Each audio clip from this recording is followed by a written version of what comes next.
Today we continue with our class Kosher Kitchen, and this session and section and all of them should be dedicated to Refuah Shlama of our dear Rabbi Yaron Reuven Shlita. His name is Yaron Ben Doris. Also to Yehudis Bas Noach, Ariela Ora Bas Anna, Imi Marasi Rachel Bas Branda, David Shlomo Ben Sandra, and David Abraham Ben Hannah, little boy. He's very sick. HaShem. And also a quick release of our dear friend Moshe Shmuel Ben Pnina. Okay. Alright, so we continue with Orchos Tzaddikim. So our big subject is the same. As we saw, it's very involved, a lot of details. And the topic is shame, right? Gate of shame. And our subtopic in this gate of shame is how to rebuke one's friend. Okay. Okay, and we continue. And it says, how should one reprove his friend? At first, he's private and gently, but if in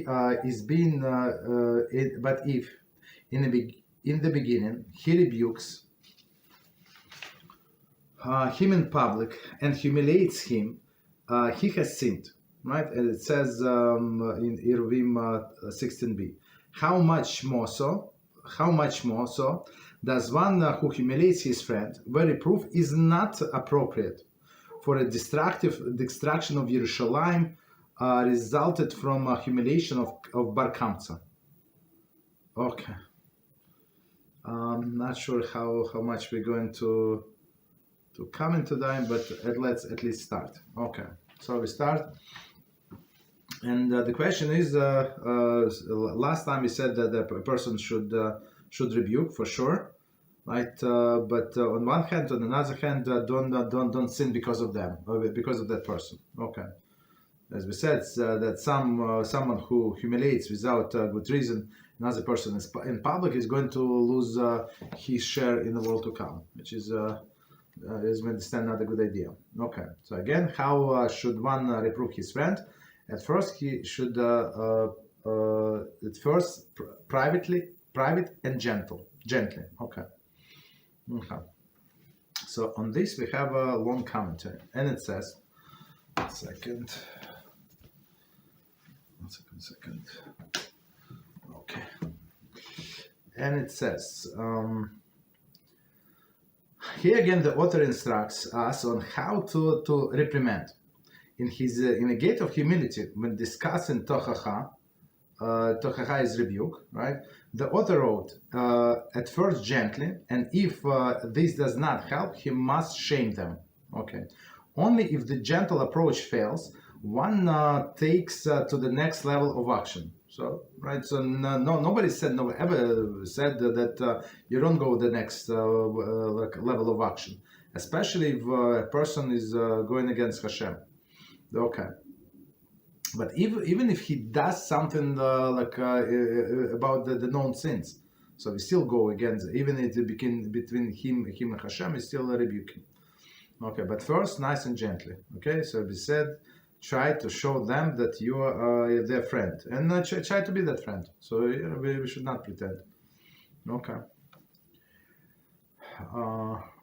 Okay. So next, it's like deep inside from Rav Yachnes. Okay, and it says, not from our Gedolim for teachers, from Gedolim for teachers. Okay. Harav Yaakov Kanievsky, Zatzal. Many years ago, I was privileged to be in attendance when Rav Yaakov addressed a group of mechanchim. Right, mechanchim, it's like teachers. Right, teachers usually it's like a teacher in yeshiva, like not adults, like not for adults but for kids. When the topic of embarrassing student arose, he said, there is a pasuk in Divrei Hayamim, Aleph and 1622, where it reads, "Do not touch my anointed ones," about which the Gemara says, there is my anointed ones, refers to the school children. In Shabbos 119b, a teacher must view every student in a class as a possible future Mashiach. the anointed one, right? Now imagine for a moment, continue Rav Yaakov, when we will one day greet Mashiach, and we recognize him as one of our students from the past. How terrible a feeling! How terrible a feeling it would be if he had once shamed him in class.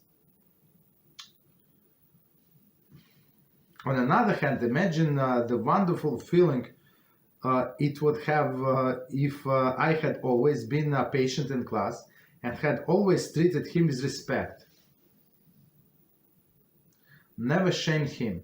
How I could proudly greet him as Mashiach. Each day when entering the classroom, Rav Yaakov, the teacher must remind himself of this. Okay, so let's, there is a few others, so let's do idea by idea. So first, Rav Yaakov Kamenetsky. So it's, I apologize, I thought it Kanievsky, so Chaim, I don't know why I said that. Okay, Yaakov Kamenetsky is a rabbi from America, right? I think he died in Monsey. Right, and his son is now Gdol Hador, Rav Shmuel Kamenetsky. He's more than 100 years old. Like I think he turned 100 this year. Okay, lives I think in Philadelphia. Okay, so again, Rav Yaakov Kamenetsky Zatal. Right, so many years ago, right, I was privileged in attendance when Rav Yaakov addressed group of Menchanchim teachers, when the topic of embarrassing a student arose, and he said there is a pasuk Divrei Yamim, which reads, "Do not touch my anointed ones." So anointed ones in a plural, right? About whom Gemara says about school children. Anointed ones meaning school children. It's from Talmud Shabbos 119b. A teacher must view every school child in his class as a possible Mashiach in the future. The anointed one. Now imagine for a moment, continue Rav Yaakov, when we will one day greet Mashiach, we'll recognize him as one of the students from the past, and how terrible a feeling it would be if he had once shamed him in class.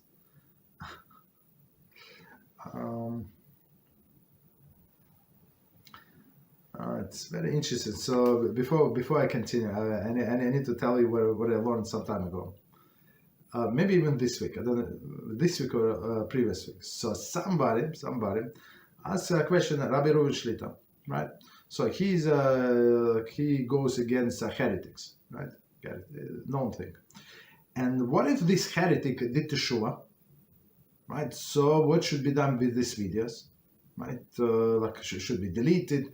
Them should be apologized to him, should this, that, and he said very interesting. So I did not realize I did not expect this answer. Tell the truth. So he said, no, the video should stand, right? Because when at that time when the video were released, this person was disorder and rebuke, and now he changed his way. It's good for him, but does not make the video invalid. That does not make this rebuke invalid. It was needed rebuke at that time. So in my mind, I'm just draw the parallel. I'm not arguing with a great chachamim, but maybe there is a possibility that because of this rabbi rebuked this little boy back then, and the boy got scared or something, he became this Mashiach. But if you just let it go, let it slide under the carpet, well, whatever he wants to do, and nobody ever rebuke him, so maybe he would not be that Mashiach. So there is, I think, right? So and if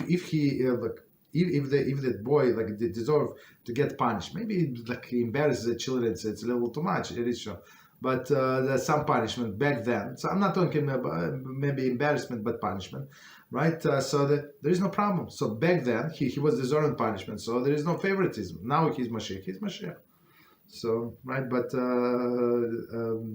embarrassing is not a good idea. Okay. On another hand, imagine the wonderful feeling I would have if I had always been patient in class right? And I always treated him with respect, never shaming him. And now I could proudly greet him as Mashiach. Each day when entering the classroom, Rav Yaakov, teacher must remind himself of this. So maybe this person is Mashiach. So basically, we know the thing about Mashiach, that Mashiach is born and he is alive in every generation, every second. So meaning what? That any time HaShem wants to bring Mashiach, he can do any second, because Mashiach is here in this generation. Is he alive? 100%. Right? These clowns who scream Mashiach now, right? He's here, right? He's alive, right? And I guess it could be, in my mind, that's my personal thing. I could be wrong, that there are multiple Mashiachs, right? One could be older and one is younger, so he's a potential Mashiach in training. So if Mashiach would not be needed in this generation, in his lifetime of the older person, so he is going to pass. But another one is from younger generation. He's ready and fit to be Mashiach. Okay. So that's the idea. Basically, you don't know from these children. So because most of the Jews today from tribe of Yehuda or Binyamin, right? Of course, there are other tribes, but right, most of them from Yehuda and Binyamin.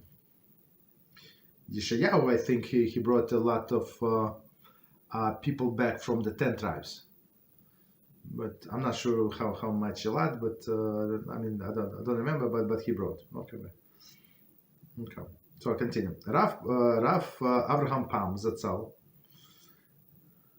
Right, when Rabbi Israel Reisman Shlita, I'm not sure if he's alive. I'm not sure. Okay, so Rabbi Israel Reisman was asked to address a major conference on Mechanchim a few years ago. He consulted first with his Rabbi Rav Pam. Rav Pam died a long time ago. Okay. But what his focus should be. Rav Pam told him to please tell the teacher to be careful never to shame or embarrass the students. Well, okay. So Rabbi Israel Reisman, right. So until the invention of internet, if I think about the correct person, he had the biggest Shiur, right? Motzei Shabbos, many I don't know, a few thousand maybe people came, maybe 100, maybe 1,000 something, to his live Shiur. Okay, if I think about correct rabbi. Okay, continue. Rav Henoch Lebovitz, okay, based on his statement of the author of the Gate of Humility, at first gently, and if he does not help, he must shame him. I asked my Rabbi Henoch Lebovitz, okay, if there are many circumstances under which the Rebbe or teacher may publicly shame. If there are any circumstance under which a Rebbe or a teacher may publicly shame this a student as a disciplinary action, he responded by telling me to read author's words carefully. The Tzaddikim first says, and reprimand them with all his power according to his wisdom, at first gently. That means that the teacher has used all his wisdom and power, spoken softly in private, befriended the student in every way possible, taken him for a walk, invite his students to his house for Shabbos, treating him with respect, and any other means within his power and wisdom, and encourage improvement, and yet it did not affect the change for the better. Only then may a teacher shame the student publicly. A teacher, he said, who has exhausted all his energy to discipline in a gentle manner and was not successful, may then use this as a base of publicly shame his student. I don't know. Okay, For me, it's very difficult. So let's try to go over again, and I'm going to explain why I have this difficulty. Okay, so this Rebbe is you have to understand, if it's one-on-one, if it's your grandson, there is no problem, right? You have all of the time in the world. Here, this Rebbe has another, I don't know, 25 students or 27 students. So to spend time on one student, okay, because they rebels, and sometimes kids especially, they look for negative attention, right? So they do something so that they get attention. Right, so now the Rebbe does all of this, right, and the Rebbe does all of this, and he invites this child at home, take a walk, go get pizza or something, right, and he try to work with him, right, invite him for Shabbos, treat him with respect and any other means, and his power, wisdom, encourage improvement. And yet did not affect the change to a better, and then he rebuked. And you know what next is going to happen? What usually sometimes, unfortunately, it's penetrate yeshivas also. You know what happens? So this yeshiva bochur, this 7, 8, 9 years old, the little nothing, that wants to control the Rebbe, right? Because he's a child of the rich people, of the rich parents. So now he said, when I was in Rebbe's, you know why Rebbe invited me, no? Oh, you don't know? Oh, he touched me inappropriately. Ooh, wow. And then guess what? Suddenly the Rebbe is suspended, and now this, and now investigation, and now they go by the word of this 8 years old, 9 years old, 11 years old. Why? Because Rebbe is a little strict with him. You understand? So that's a big issue to invite these kids. I mean, olden days, yeah, there is no problem.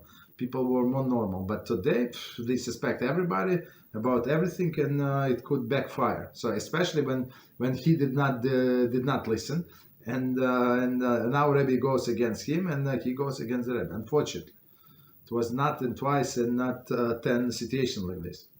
Unfortunately, right? Okay, my personal conclusion, right?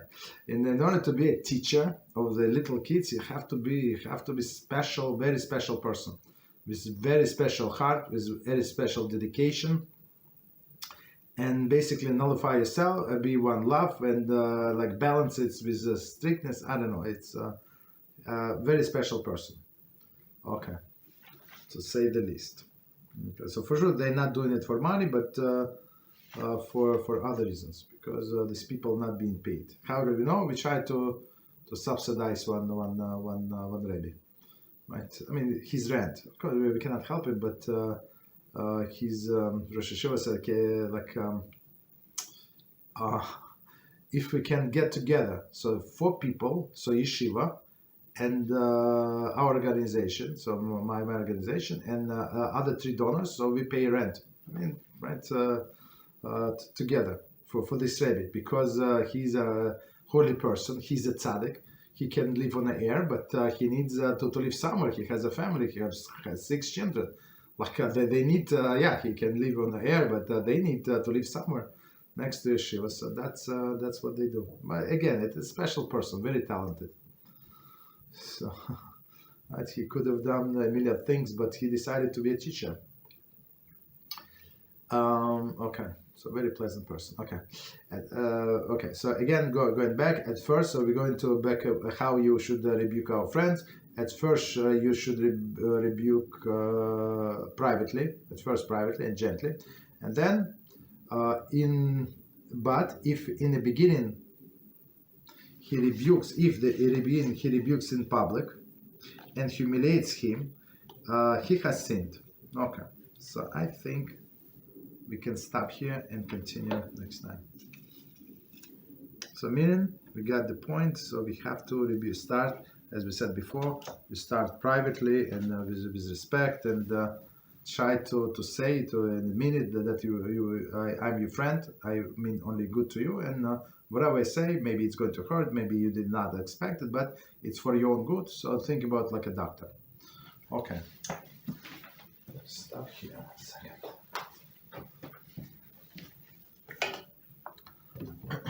So we continue today with our class Kosher Kitchen. And we're on chapter 17, and now big topic. So as we spent a lot of time on this chapter, a non-Jewish housekeeper in a Jewish home. So, and we discussed all the potential issues, and we went extensively in all the details about meat being left with a non-Jew, but wine being left with a non-Jew, cooking, not cooking, warned her, did not warn her. Somebody is going to check up on her. She's afraid that somebody is going to come. What if she's going to bring her own lunch and she's going to warm up in our microwave, right? And if she decided to make an omelet in our meat pan with the butter, all these things. Okay, so continue next subsection. D, other potential problems. Okay, number one, when housekeeper washes dishes. If housekeeper must wash dishes, one should be careful to keep noticeably separate sponges near meat and dairy sinks. Dishes that are to be washed should be placed on the counters that are clearly designated for meat and dairy. So meaning, so Baruch Hashem, we don't have any housekeepers, Baruch Hashem, right? But for example, for us, we have a double sink, right? And there is no two rooms, like no spaces from both sides of the sink. Small, tiny kitchen. So we have everything from one side. Okay, so whatever dairy we put in a dairy sink and just leave it there. So and we wash when we have time. So I mean, but when somebody have a lot of dishes, that would be a problem. So if you have two separate sinks, one in this corner, one in that corner, there is no problem. But when they're close together, it could be problematic. So if not all of the dishes would fit into the sink, right? Or she decide, for example, we have like one. It's usually the case. One sink section is bigger and one is smaller. So this lady might say, like, why should I struggle and wash the dishes in the smaller sink? I better wash in a bigger, but bigger section is for meat. So I don't know. So I mean, the more we learn these laws, the more we should realize it's very problematic, very, very problematic. So people who have this help, right? This housekeeper, so most likely they transgress, most likely, unless she's an angel and she understands and she listens and she follows direction. But what are the chances of that? I don't know. Okay, so again, unless a person has one kitchen in this corner, one in another corner, so then no problem. But otherwise, it is a problem. So, okay, so subsection D, others potential problem. Okay, when the housekeeper washes the dishes. If housekeeper must wash the dishes, one should be careful to keep noticeably separate sponges near the meat and dairy sink. So, meaning somewhere on the side of the sink, like for sure. So she cannot miss. She cannot say, I could not find. Okay, right. Dishes that are to be washed should be placed on the counters that are clearly designated for meat or dairy. Okay. She must be forewarned of need to be careful not to mix the sponges or dishes. If one finds meat cutlery in the dairy cutlery drawer, or the reverse, one need not assume that it was washed with dairy dishes in a manner that compromises the kashrut. It may be used without koshering. We need to see why. Incidentally, one may not ask housekeeper to wash the dishes on Shabbos if they are not needed for Shabbos. Okay, so a lot of details. Let's go back and try to understand. So if it's possible, if a person has two separate sinks, or even two adjacent sinks, like one from one piece, but they have a room from two sides of the counter, that would be ideal. So this is on the left, This is on the right. So look, this is meat dishes. This is daily dishes. Please, here's a sponge. You see on the right. This is on the left. This is different soap. So we even have two soaps. One soap for meat dishes and one different soap dispenser, right? For daily dishes, right? Because it's logic, simple logic. When you need to take the soap, you do it. Usually people do it with one hand, right? You hold the sponge in your hand and then you press the thing and the pump, and you got yourself soap on a sponge. But guess what? The sponge touched the dispenser, right? So that's the issue. That's why you need two dispensers. The dispenser, if somebody buys small pumps, whatever they do is fine, but it should be separate. I think we talked about it before. I think so. I don't remember, but I think so. Okay. So again, if housekeeper must wash the dishes, one should be careful to keep notice with two separate sponges for sure, right? For meat and dairy things, dishes that are not that to be washed should be on a separate counters, placed on counters that are clearly designated for meat or dairy. So meaning, as I said, maybe from one side and from the other side. She must be forewarned of the need to be careful not to mix sponges or dishes. Right? So meaning, very careful. Yes, I understand it is a smaller thing. What we can do, you apologize, you explain again and again. Sometimes when you repeat the same information like 5 times, it's better, right? And in general, especially not because somebody is stupid, but because people usually don't grasp the information. Okay. Counter daily meat.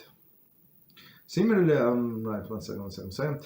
If one finds meat and cutlery in a daily cutlery drawer, or the reverse, one need not to assume that it was in daily dishes in a manner compromise the Kashrut. So you have different drawers. So that's simple. So this is on the left, this is on the right, this is for meat, this is for dairy. And today, I mean, for a long time ago, they sell these stickers, stickers is dairy and meat, right? And the parav. So you buy in a Judaic store, you buy it online, you yourself a pack, right? And that's it. Very simple, right? So meaning shishinos. I think even in Spanish, I think that there is the available even in Spanish. Okay. So continue. Okay. So meaning even if person found a spoon, right, meat spoon in a daily drawer, so don't assume that it was washed together. So meaning what? Maybe it was it was washed properly, separately, but when it was dried, so she would put in a wrong drawer. Meaning if it's clean and dry, there is no problem. There is no problem. So that's the way I understand, since it is 50-50, and then we're not sure about if she washed with hot water, and then 24 hours passed, and this and that. So after all of this consideration, so technically we can assume, so maybe there is no problem. Okay, so that's the thing. Okay, without koshering. Okay, so commentary. One second. It was 93. Okay, no, it was okay. Forget it. There's no commentary. I mean, there's only references. Okay. So again, because of the several factors where we have doubt. So if you found meat spoon in a daily drawer, so after the fact, don't assume that they were washed together, but even they were, so after the fact, no problem. So, and plus we said if somebody washed something with a soap, with the detergent, so for sure it's good. Okay, so don't do it in the beginning, but we got the point. Okay, so one may use it without kosher. Incidentally, one may not ask a housekeeper to wash dishes on Shabbos if they're not to be used for Shabbos. So meaning, as we discussed in our class, laws of Shabbos. So if you need like extra dishes for the Shabbos day, meaning that you finish meal on Friday, right? Friday night you finish meal, and you see, I don't have enough serving bowls for tomorrow. Okay, no problem. So you can, as we explained, you can wash, or like she can wash as many serving bowls as needed, like as many as serving bowls as you have, like soiled, right? Why? Because if any of them can be served, there is no problem. So even if you need 2, you can wash 6. But again, if a Jew does it, does not make sense, because you're going to do it with a cold hand, with a cold water, without sponge. This washing is not very effective, but so meaning that you would do the least possible. But a non-Jew, as we explained there, so we can ask her to wash dishes with a cold water and without sponge. So, and she decided not to listen to us, and she decided to wash it with a sponge and with a hot water. So after the fact, of course, there is no problem. We can use the dishes. Why? Because she did it only for her own convenience. Right? She we never asked her, but that's what she did. So of course, it's much easier to wash the dishes with a sponge, much easier to wash the dishes with a hot water. Okay, but that's not what we ask, and we cannot imply. So a person cannot be like this low life that say something, and she should understand that that's what expected. So okay. So number 2, sending housekeeper to shop. One must say housekeeper to shop at a supermarket if she knows which food she may buy. Nevertheless, one should check is all food she purchased for their kosher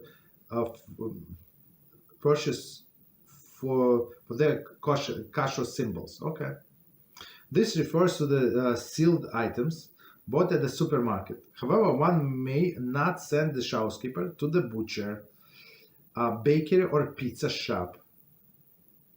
I'm not sure about that. I'm going to explain. At least I will if it's not true.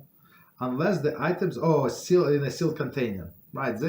Pizza. Nobody sells pizza in open container, so they use they give it to us for example. We have not bought pizza for many years now, but long time ago when we would buy pizza. So you call them from a car and say, I'm going to be there in 10 minutes. I'd like this and this pizza, pick up. Say no problem. So they don't know who you are, right? They put 2 tapes. They tape it for sure. For sure. How do you know it's Jews? A Jew is picking up, or she asks somebody else, the not Jewish neighbor. I don't know. Whatever. So they for sure they taped it. And in the butcher, in the Rebuke shop, there is no tape. Actually, I never asked him. I don't know. And he does deliveries. But he does, I think he does deliver himself after work, and he does hand to hand, basically. It's small operations. But does he have a tape? I don't know. Maybe yes, maybe no. Okay. But it's very interesting. Okay.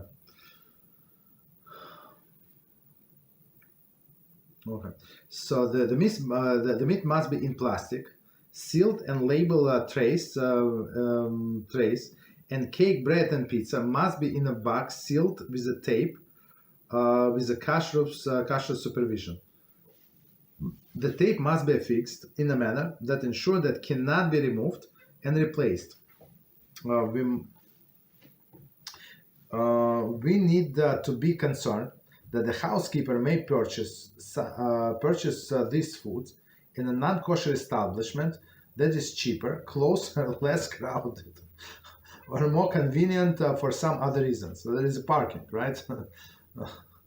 Right. Even if the box has a name of a kosher establishment, this with a printed kosher symbol, we must be concerned that she may have bought, for example, pizza at the kosher shop, and being hungry at the moment, eating a kosher pizza, and later replace pizza with a pizza of non-kosher shop.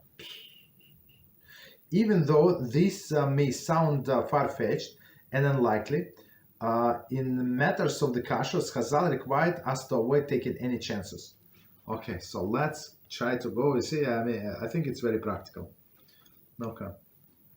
So again, we go to the beginning, and our topic: sending the housekeeper, so there is non-Jewish housekeeper, to shop. Okay. So if you have a supermarket that's completely kosher, so of course it's better to send her there, right? And she does not need to check, unless, like, for example, if people in one of the supermarkets that we go, right, there is a meat section, and mix section, there is seven sections. So then there is a mixed neighborhood of different Hasidim, different Haredim, like different people. So they try to cater for everybody. So there is like a different other, like 5 or 6 or 7 different kashrus of meat. So meat and chicken.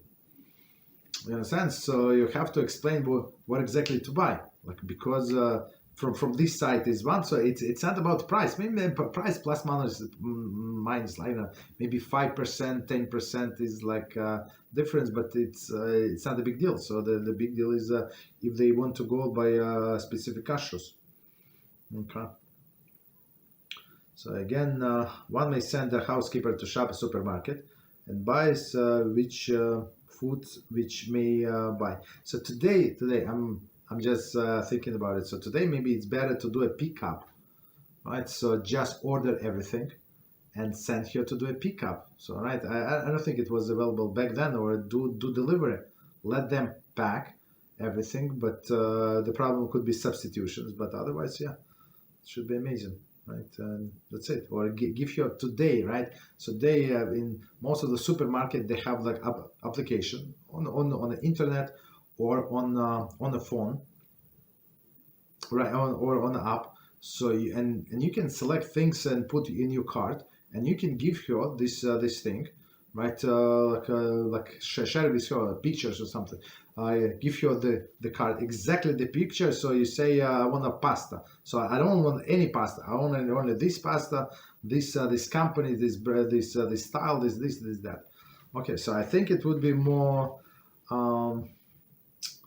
like secure. So in all of this, what people would go with the list. So she would write with her handwriting the list, and this housekeeper is trying to read what it says there, or even sometimes husband like this, take out the glasses like this, and then he calls, and he has a brainless a little, so he puts his wife on a cell phone on a speaker, and she's yelling at him, and the whole supermarket like look at him, and he's embarrassing himself. You understand? Because she tells that he's basically okay, not very bright person. Okay. This refers to the seal, right? So okay. So nevertheless, she should check all the foods she purchased for the kashrut symbols, right? So some packages looks similar, but one is kosher, one is not kosher. So we must check all of them for kashrut symbol, whatever she brought. This refers to the sealed items bought in supermarket. Okay. However, one may not send the housekeeper to the butchers. I mean, some butchers, like, I think we go like with old style butcher from 60 years ago, 70 years ago. But there are more modern, like you go to the store, everything is like a marble or something, right? It's much more expensive, but they have all of the tapes, everything, for sure, everything. Okay, so bakery, for sure, bakery also have. Bakery has seal because they have a dairy, right? And Pas Israel for sure they has seals. Pizza for sure has seals. Okay. Right. So meaning they seal the container. The meat must be in plastic. So meat, if she buys meat, it must be in plastic or no like a styrofoam the tray, right? And with plastic and sealed. Okay, with all the kashrus. Sealed and label tray. And cakes. Okay, cake, bread, and pizza must be in bags sealed with a tape from Kashrut supervision. Okay, no problem. So usually that's what they do. In the somebody older pickups for sure. A tape must be affixed in a manner that ensures it cannot be removed and replaced. So meaning that this tape is like you cannot remove. If you try to remove this tape, it's very like sticky tape. If you try to remove, you remove like items from the box. So I think like it would be very clear that it was removed and somebody tried to replace. So it's I think that's these things in taken care of. We need to be concerned that housekeeper may purchase these foods in non-kosher establishments, right? And that is cheaper, closer, or less crowded. Okay, so I mean, people are people, right? Or more convenient for some other reasons. Okay, even if the box has a name of the kosher establishment with a printed kosher symbol, we must be concerned that she may have bought, for example, pizza in a kosher shop, and then being hungry at the moment, eaten the kosher pizza, and later replaced the pizza with a non-kosher pizza shop. So I mean, just because box is from this pizzeria, so it must be still have a seal. So we have to check for seal. Okay. So I mean, she could have cut the seal. That's the problem, of course. Even though this may sound far-fetched and unlikely, in matters of kashrut, Chazal required us to avoid taking any chances. So especially as we learned before with deliveries, it's very, very important. Okay, continue. Point number 3: serving food to a housekeeper on Yom Tov. Right, we have a clip about it. Guess what? So we're not allowed to invite non-Jews on Yom Tov.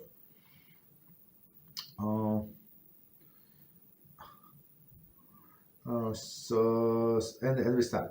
One may not cook food for a non-Jews of Yom Tov. It's from Shulchan Aruch Orach Chaim 5:12:1. One may not even invite non-Jewish guests on Yom Tov meal. Right, for Shabbos there is no problem. Again, there is a problem as we learned in an introduction to the section of Bas Israel. Bas Israel. Bas Akum, right? The bread is not made in Bishul Akum, right? So we said that there we said, one second, let me try to remember how we said it. Right, so they said, we said that some people trying to be friendly with their neighbors, with their co-workers, and now they want to invite their boss over, right, or somebody to the Jewish holidays, and guess what? And then intermarriage occurred. Why? Because they got the children got used to play together. So and this guy he enjoy our meal like and this lady, a very very nice lady. They're Christians, but they like the thing. And they on Sunday they go into church and they go in to say these Jewish people are very good people. They're very friendly. Guess what? And then kids play together. They do things together. And they guess what? Some things can right after some time they decide to get married. Chazal were concerned that one may cook extra food for them, meaning on holidays. Again, on holiday we are allowed to cook, but only for a Jews or for a Jews.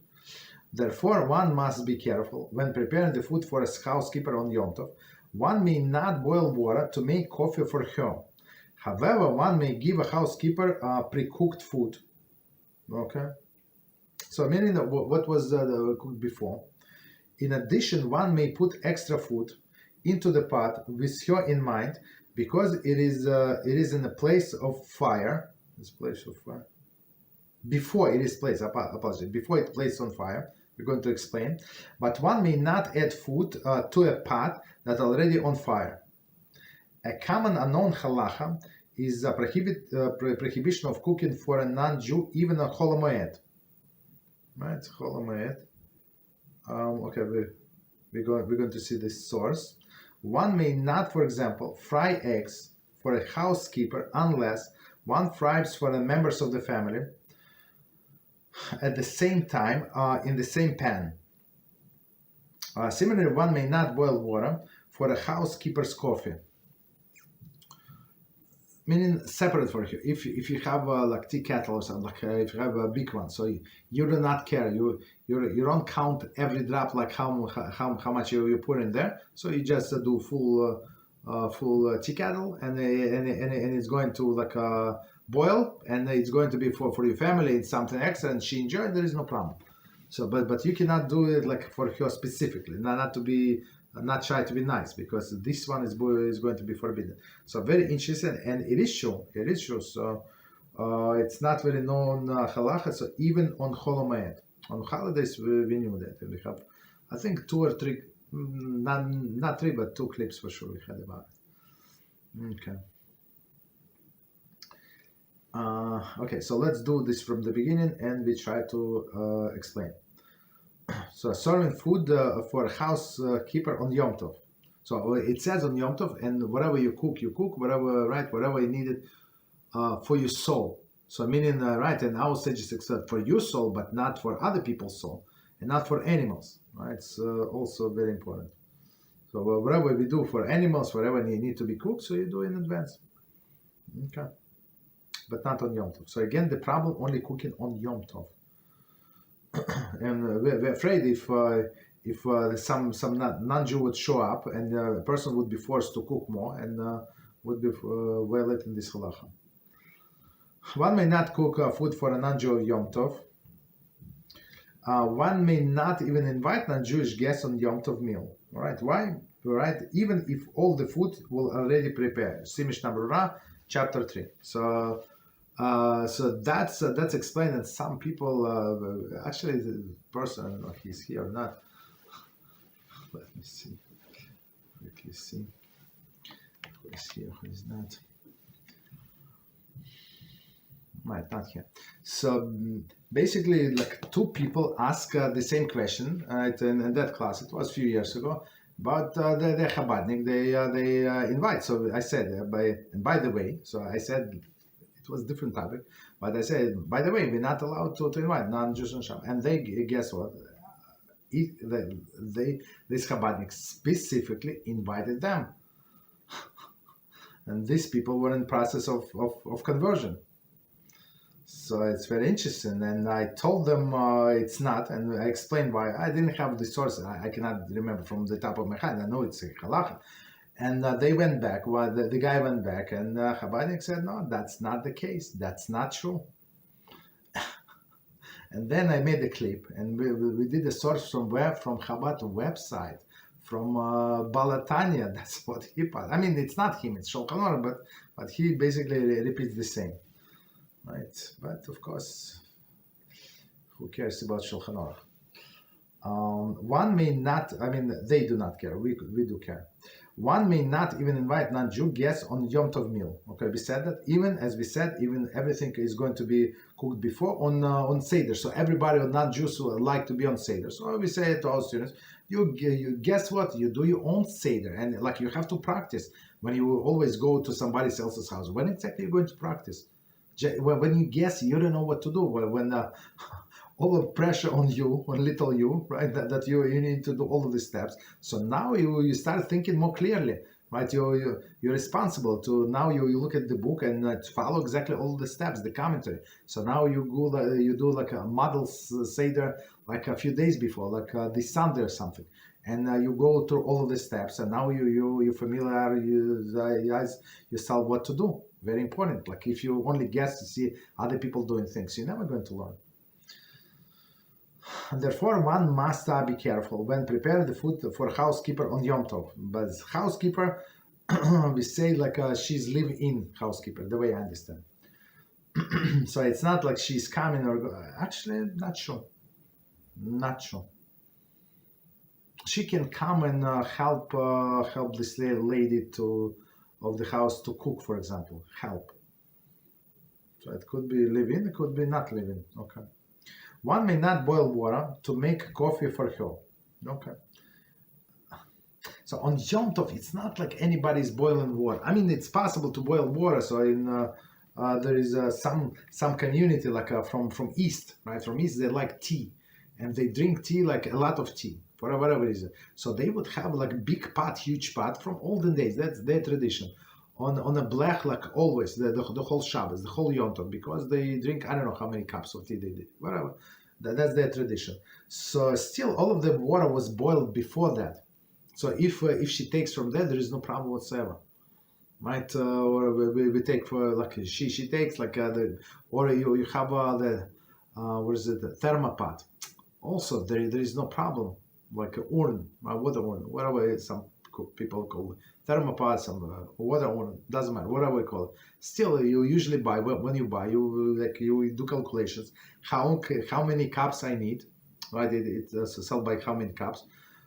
If I'm going to have 3 days, right? You have 2 days, Yom Tov and Shabbos. So, and let's say my family, and plus I have guests, and plus this, plus that. For example, like buy a little extra, like maybe you do your calculation, and plus maybe 20% extra, and that's it. So, meaning even if she drinks a few cups, it still is going to be enough.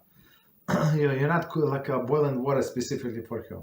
So what I'm trying to say, usually it's not the case. That's my point. Usually, like everybody would prepare the water before, because if you try to boil water like on a blech, it's going to take you maybe an hour or so, because it's low fire and it's on this metal thing. So okay, so it's not practical. However, one may give a housekeeper pre-cooked food. Commentary: this applies only to housekeeper or worker, not an invited, non-Jewish guest. Okay. We are not concerned that one may cook special food for her workers, right? So it's very interesting point, and we actually learned it in the Halachos of Yom Tov, right? I think we went over exactly this point. It's from Mishnah Brura. So Mishnah Brura says, what is the difference between a non-Jew and non-Jew? So if it's a guest, so you try to impress them, right? So they say, no, oh, you put salt, you put sugar. I apologize. So, actually me have a higher sugar, my wife does not eat sugar, salt, we don't eat salt. So if we're going to drink tea. So now you feel very bad, and you guess what? You start cooking, and even though it is allowed to cook for a non-Jews on Yom Tov, right? For Jews on Yom Tov, for non-Jews you're not allowed. So, but you're trying to accommodate them. But with the workers, usually people don't do that. So they say, look, Mr. or Mrs. So I have this and this. You want it? She said yes. She said no, and that's it. So you're not going to cook anything extra. That's why you can give them food. There's a big difference between invited non-Jewish guests and somebody that is working for you. Huge difference. Okay, continue. In addition, one may put extra food into the pot with here in mind before it is placed on fire. So this is critical line. So when not even in this case, and not even in the case of a non-Jew, but even in case of the Jews. So you cannot add to the pot. So you cannot cook for the next day. Right, for the next day. What does it mean? So even the next day is Yom Tov, so you cook it on the first day of Yom Tov, right? So you're allowed to cook only for this day, but not for the next day. And if it's a second day of Yom Tov, so you're not allowed to cook for the day of the week, right? You cannot prepare for the day of the week. So meaning on one hand, but on another hand, you're not obligated to count how many pieces. So if everything is being cooked in one shot, there is no problem. So like if you have a big pot and you put instead of 3 pieces of chicken, you put 7. So like maybe it's going to cook a little longer because of the amount of food. But do you care? Like do you exert any extra efforts? No. For you, it's exactly the same. You put you spend another few seconds to put this chicken. Let's say it was clean before. Everything is clean. You just put it just add water, spices, and that's it. So right, it's not big bother. And then as a full package, you put it on the fire, right? So you're not adding anything. You do it as a one-shot deal. So that's how it is permitted to cook on Yom Tov. Of course, details in our class. Laws of Yom Tov. So, but this is again. It's a critical line. I mean, he put a lot of very needed information in one paragraph. A lot. So like every line is loaded with a lot of information. Okay. So meaning again, in addition, one may put extra food into the pot with your in mind. There is no problem. You don't say it out loud. You just have in mind. There is no problem. Place in fire, but one may not add the food to a pot that's already on a fire. Okay, that's what we explained. Commonly, a non-halacha is that a prohibition of cooking for a non-Jew, even a chol moed. Right. So let's quickly. It's only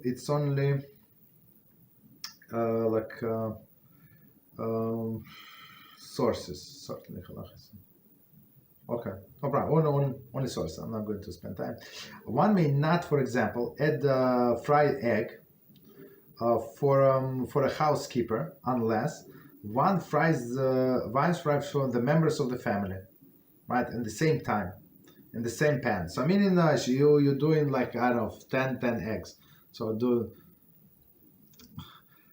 you don't know how many eggs your family is going to. Maybe somebody wants the extra, maybe not. Maybe somebody you cook for them too. They're going to eat one. Okay. So I mean, plus minus one egg is not going to make any difference, and plus everything in one pan. So, but what is forbidden when you do things like individually. That's like a pancake or something. That would be problematic. Commentary. This presents one with a predicament.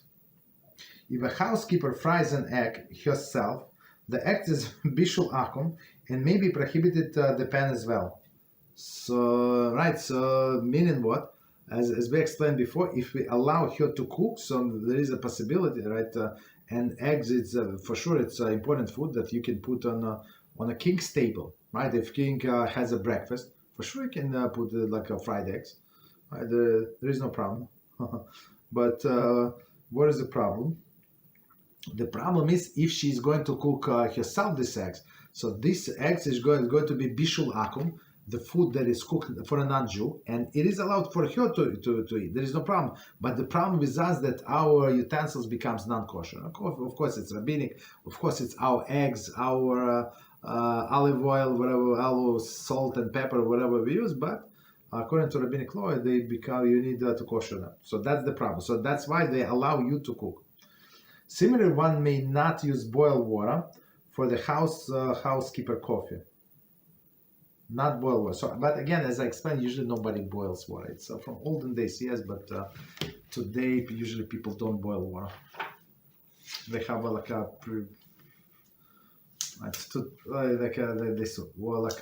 urn, some tea kettle that is on the black. So meaning nobody prepares the water. That's our blessing, our generation. It's much easier to keep Shabbos today than ever. When I read in a Talmud how they were keeping Shabbos, they have to seal the door of the oven with a clay, and because it would be stopper, nobody's going to break the clay. So all these different things, it was temperature. Today we're so blessed. You put this in this temperature in your oven and it's going to stay. Whatever you say, it's going to stay. But in olden days, you have a big different pieces of wood. One is thicker, one is thinner. From this type of wood, another type of wood. One is wet, one is not wet. Go try to keep the temperature, right? So all right. So let's stop here. 5 minutes break, and we continue with other topics. 5 minutes. So we continue today with Hilchas Yichud. I'm in chapter 4 and section B, and now topic today is the need to avoid setting forbidden under Yichud. Okay. So let me just quickly see what is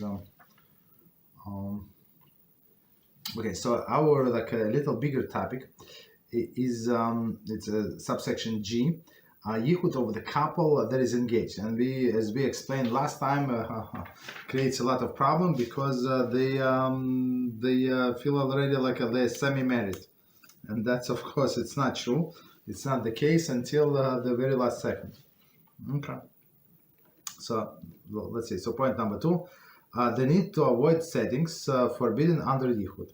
The engaged couple must also be vigilant to avoid recreational settings that can be tantamount to seclusion, that is forbidden under Yichud, or that may result in Yichud as in following. Okay, so again, the recreational setting. So I guess go married first and then go in a recreational setting. But some people, they postpone the wedding for so long, which does not make sense. I mean, of course, they have explanation, but it's proper to get married as soon as possible, and that's it. So, and then you do whatever you need to do. But a few things, like there is one family in my shul that postponed twice, like more than 6 months, 7 months. I have no idea why. I mean, of course, they have explanation, but it's too long. For 2 kids, very interesting. Right, doesn't matter. Same family. So first point, boating alone, far from a shore, or drifting into the secluded area, right? Especially if they do like on a lake, and it's huge lake, and and there is a Monday morning and a Tuesday morning, and they really usually even in the season or off the season. So if they go like on another side, so yeah, it would be absolutely forbidden because it's secluded area, especially in some cases there is a tree like overhanging the lake. For sure, it is a problem. Next one, exploring a secluded cave, abandoned mine, etc., even if not dangerous. So if it's dangerous, of course, it is not allowed. Secluded cave, and then there is like national parks, and you have caves there, right? You have caves, and if you want to climb them, these mountains, and and you can be in the caves, but that's not what we do, right? And plus, that's not what we do, because for sure it's going to bring them in a situation of Yichud. If it's like some big destination, some national park, when there are many tourists and they go all day long, for example, I don't know, like Yellowstone or something park, and for sure there is no Yichud, because it's only a matter of time until the next tourist is going to come, right? But otherwise it is a problem. Or like they go off the trail, right? Of the trail to explore. That's a problem. Next one, riding together in a ski lift when chairs of other riders are distantly spaced. We had it before. I'm not exactly sure where's the problem. So again, riding together on a ski lift when the chairs of the other riders are distantly spaced. You still, the way I understand, I don't know how many times, maybe 2 times in my life I rode this ski lift. It was not in the winter, it was in the summer, I think. Right. So you're there in open. So especially in the winter, there's no trees. Most of them don't have leaves. So you open. So people can see you from the ground, but still they say it's forbidden if they distantly spaced. It's all of the season. Not too many people there, and that's it. Okay. So maybe there is no snow yet, right? There's ski lift, but no snow yet. So there is not too many people there. Continue. Riding together in a two-passenger passenger seat, two-passenger seat of the ski lift after dark. Even if one chairs is closely spaced. Okay. Again, riding together in a two-passenger seat, ski lift after dark. They close sit close together. So don't put yourself in this situation. Next one. Riding side by side on a very tall Ferris wheel. Very tall. Okay, so side by side. Side by side. Okay, Ferris wheel. If the chairs or other riders are distantly spaced. If the chairs or other distantly spaced, and the ride stops intermediately for several minutes to allow the new passengers below to get on and off. I mean, that's the way I understand. That's how this Ferris wheel is working, right? And I think, like, since it's everybody, the way I understand, on different level, and I think it's like it's seclusion, so that they don't see other people. Of course, they like if they stick their head out, they would see other people, but otherwise. It's not like they facing anybody because of different level. Very interesting, especially when it says when it's very high, and it's always stops. Like you need to people to get off and other people to get on. Next one, riding side by side in amusement park ride that features passage through the very dark room for several minutes, for example, haunted house, as this may well constitute the absolute privacy of Yichud. Okay. And also possible nigia, physical contact from the swaying motion of the ride. So that was on my mind. And in all of them, since they sit so close to each other, so they may touch, of course unintentionally, but the end is like the bottom line most likely is going to happen. Okay. Note, as a general rule, it's highly advisable for engaged couple to seek halachic and halachah, to seek halachah and hashkafa guidance throughout the engagement period. Right. So let's conclude. Okay. So bottom line, if they decided to get married, so all of this entertainment, do it in a kosher way, allowed way after you get married. So like and she had a wedding of your dream. Okay, so it's going to be a little simpler maybe wedding. Like you save money and do down payment for apartment or something. I don't know, buy furniture, buy yourself a car. I don't know, some other things. Right? Don't waste all of the money for a wedding. Some people try to like impress each other, like with like who are you going to impress? These people. Some people from my show, for example, they go to all of the weddings. They saw it all of the millionaires. So you're going to compete with them. Do just wedding, whatever wedding you do, and be happy and live together in kosher life. That's the most important. Okay. So we start here.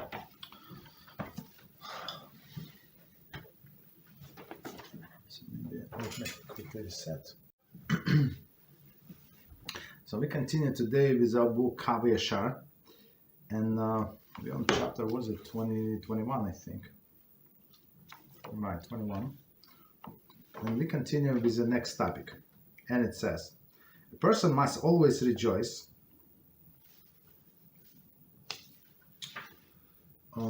Just 1 second.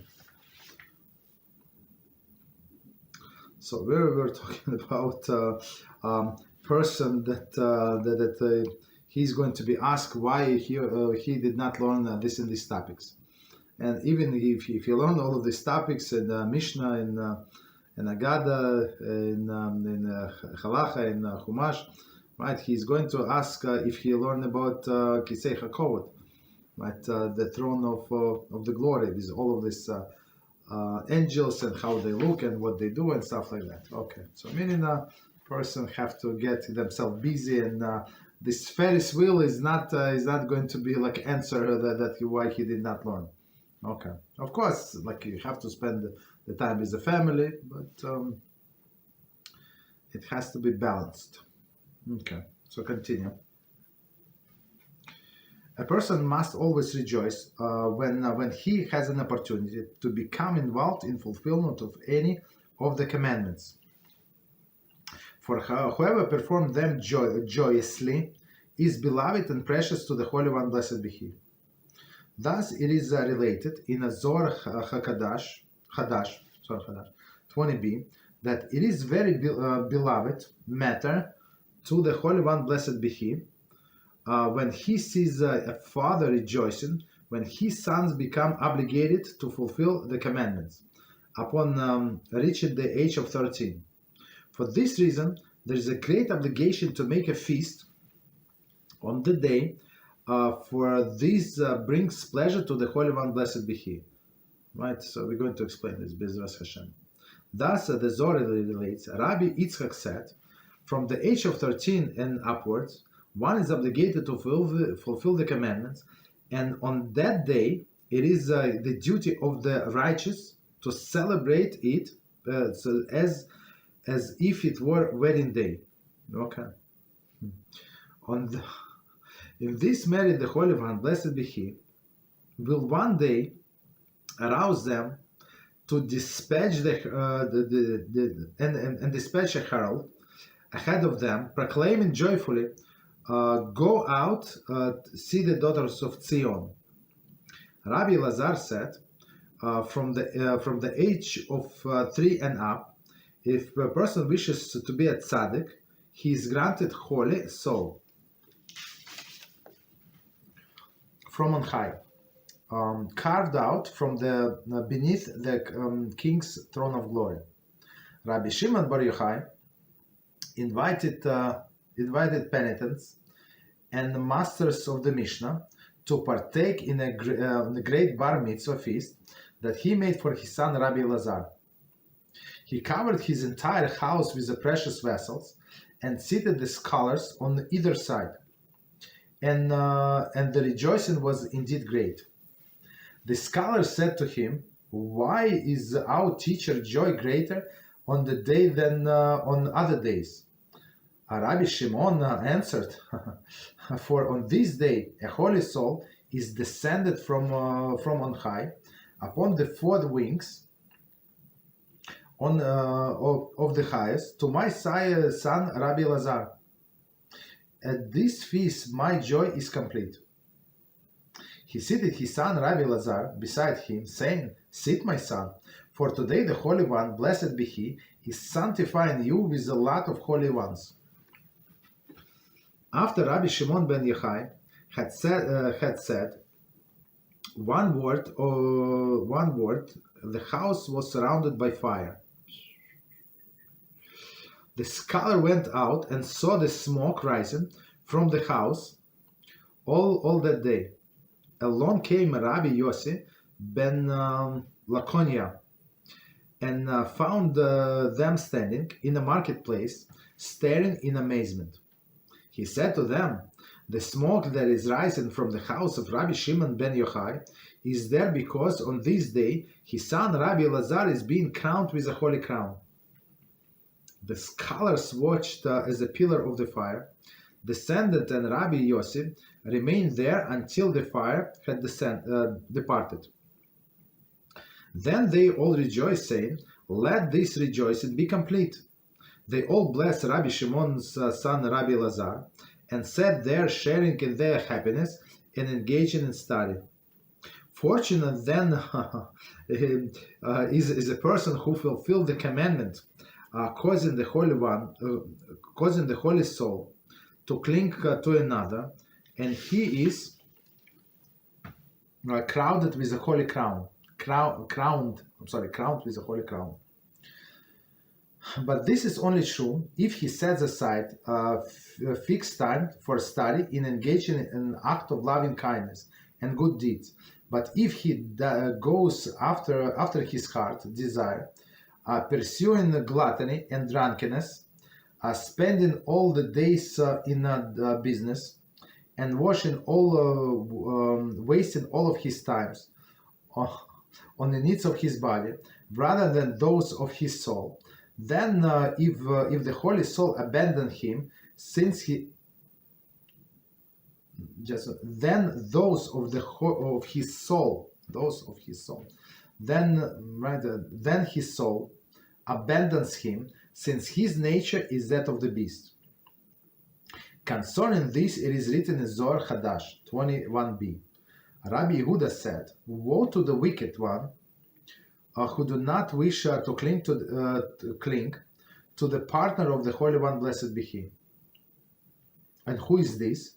Rabbi Yitzchak has said, "This is the soul that the Holy One, blessed be He, has instilled in him. But instead of clinging to the behavior of the beasts," this is the meaning of the verse. "But man does not endure in his splendor. He is likened to the silenced.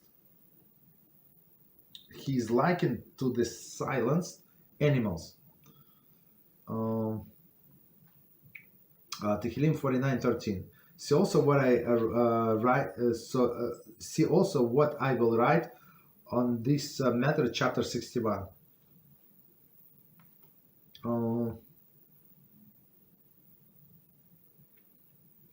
Okay, so let's go up to here first. I'm not sure how long it's going to take us, but as HaShem try to explain. So now we're talking about the bar mitzvah. So some people, not religious people, so they heard this religious custom to do bar mitzvah, but they do not understand and try to tell people, like for example, sometimes they use our synagogue and they come.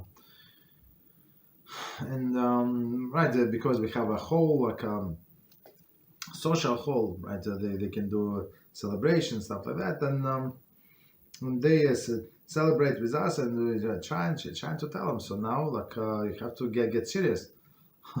So boys now is going to be responsible. So until the girl until 12, boy from until 13, they're not responsible. They're not going to be judged by the earthly court, right? But if, for example, when we have Sanhedrin, at 13 years old, he would violate Shabbos, he's going to get executed. It's very straightforward, right?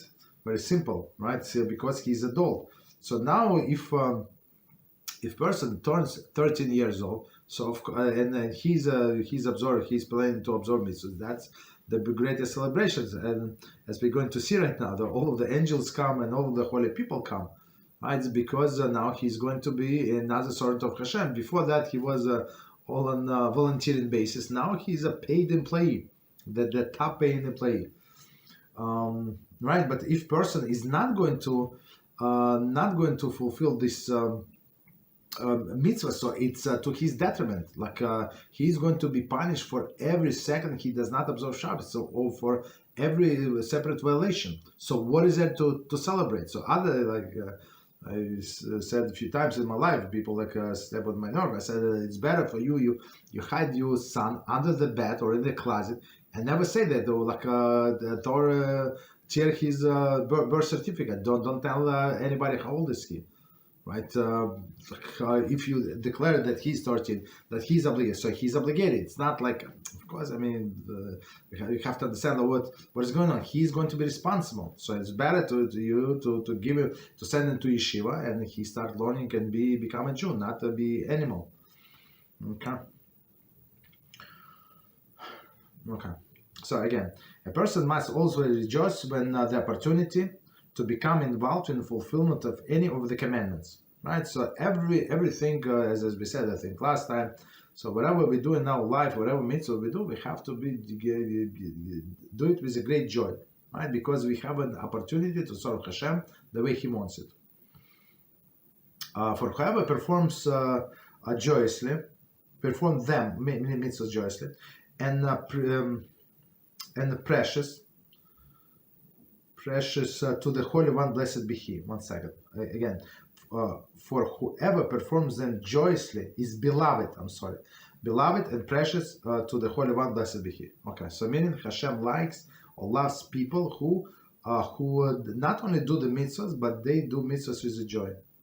This is thus it is related in Zohar Hadash that it is very beloved matter to the Holy One, blessed is He, when he sees the father rejoicing, when his son becomes obligated to fulfill the commandments. So now, meaning that until now, he was not responsible, he was not be able, we could not count to a minyan. So and we have a few boys like that now. They are 13, we can count them, we can call him for a Torah, and you have to see this boy, and he actually, one of them prays in my minyan. Maybe he's 15 now, but still, so he gets so excited. Well, like so sweet boy. he gets like a red, like a little embarrassed when they call him to the Torah, like an adult, but he's adult. He's 14, 15 years old. Very interesting, very interesting. So we treat him as equal, right? He's one of the minyan, absolutely. It could be better. And father always proud. You can see, you can glimpse on a father, always proud. Baruch HaShem. So and HaShem loves these relationships. Okay. For this reason, there is a great obligation to make a feast on that day. For this brings pleasure to the Holy One, blessed be He. So I mean, in a feast, of course, when they're going to be the words of the Torah, not if they're going to be mixed dancing, of course. So when some people are going to come half naked, women, right? There is no rejoicing of HaShem. So we have to understand from this gathering, the Shekhinah is going to run away. There is no Shekhinah, there is no blessing. So HaShem, it says in Torah, what's the verse? HaShem is the Shekhinah is run away from impropriety, like indecency, something like that. So for sure. Okay. So again, last sentence. For this reason, there is a greater obligation to make the feast on that day, meaning on the day of Bar Mitzvah. For this brings pleasure to the Holy One, blessed be He. So it's proper to do it on that. But yeah, you can do it on Shabbos, at least do something. Okay, all right. So do something, do breakfast, for example. Do breakfast on in that shul when he's going to be called to the Torah, for example, if it's on the Monday, Thursday, and then do the big celebration in shul next Shabbos. No problem. Continue. Thus the Zohar relates. Rabbi Yitzchak said, from the age of 13 and upwards, one is obligated to fulfill the commandments. And on that day, it is duty of the righteous to celebrate as if it were a wedding day. So meaning on the wedding, we have an obligation to make the bride happy, and that's why we go there. So that's only one mitzvah. Right, and same they say the righteous people should go to this bar mitzvah. 1 second, I want to add something. 13 upwards. So meaning, from 13 upwards. But in order for him to start fulfilling his mitzvah at 13, so he cannot be like overnight. So meaning we try to train a child from the age of chinuch, as we learned before, 6 years old, 5 years old. If some kids understand it's 4 years old, they can start saying blessings, right? So of course we will remind them, we help them, but 3-4 years old they can start. There is no problem. Okay, so but meaning what? By the age they are 13, the guy knows everything, or the girls by the age of 12, she knows everything. There is not for her there is no change. So the only change for her that she's going to get rewarded for everything she does. For him, it's the only change that he's going to put tefillin every morning, and he's going to get rewarded for everything he does. That's it. That's the only change. But otherwise, the life is exactly the same. In this merit, the Holy One, blessed be He, will one day arouse them and dispatch a herald ahead of them, proclaiming joyfully, "Go out and see the daughter of Zion." So meaning, whatever it means that in the merit of them being joyful with somebody else's bar mitzvah, so HaShem is going to resurrect them during the resurrection of the dead. Okay. Rabbi Lazar said from the age of 13, I'm sorry, I said 3 last, I apologize. From the age of 13 and up, if person wishes to be a tzaddik, he's granted the holy soul from on high. So meaning when a person is 13 years old, so now he's getting Yetzer Hatov. So until then he had only Yetzer Hara, right? That was it's still gradually. I think it's in several installments. I don't remember exactly, maybe 2 or 3 or 4 installments. Right, so once on the 40th day, one when the person is born, one on this age, that age, okay. But Yetzer Hatov, it comes only when one person is 13. So now, if he decides that he wants to be a tzaddik, he can. Before that, it wasn't possible, right? Right. So, and this soul is going to be carved out from beneath the king's throne of glory. So, meaning HaShem, the world king, HaShem's throne of glory. So, they're going to carve a special soul, additional soul for him. So, what does it mean? The person is going to have two souls. That's a very good question. So, maybe this soul is going to be primary. That one is going to be on the back burner. That's the way I understand. Okay. Or they're going to be infused into one. Rabbi Shimon ben Yochai invited penitents and masters masters of the Mishnah to partake of the great Bar Mitzvah feast that he made for the sons of Elazar. So it's very important on what is it on a wedding to have this yeshiva buchurim. Of course, if it's if everything is kosher, look, guess what? Especially that stay there like out of town. Where exactly they're going to eat good food, right? So if you can invite them, yeah, there is a mitzvah to invite them. For sure, it's you invite them for a mitzvah. They're not going to give you any gifts. They don't mind, right? Right, but you're going to get a big blessing, as it says here.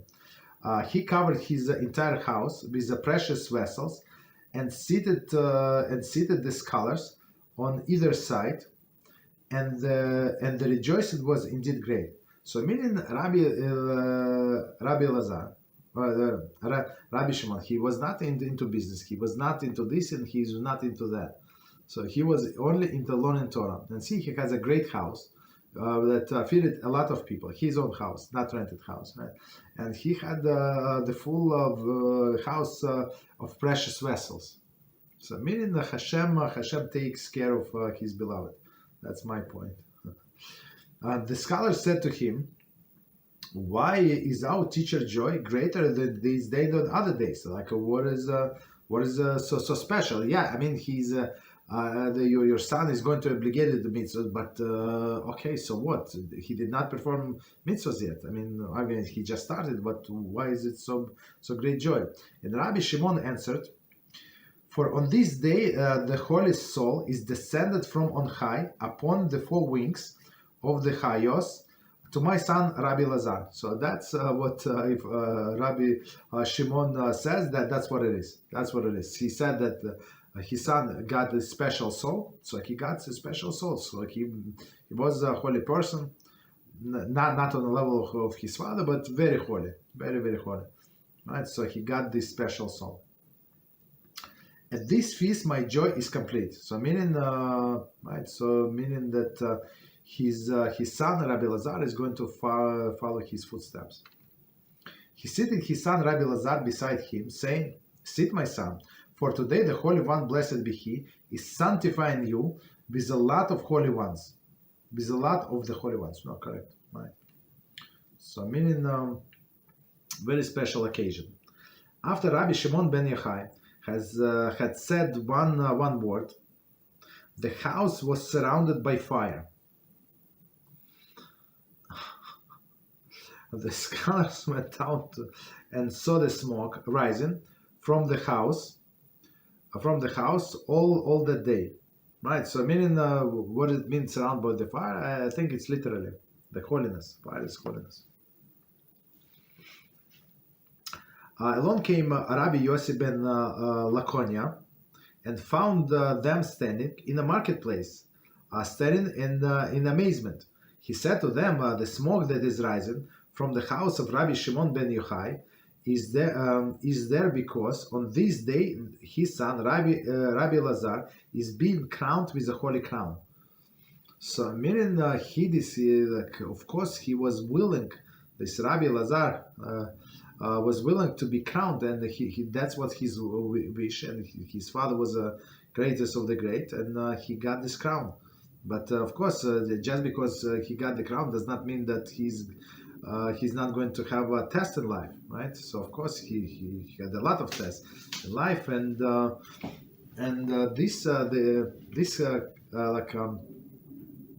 crown is like a prepayment, right? The prepayment that HaShem said, I expect from you.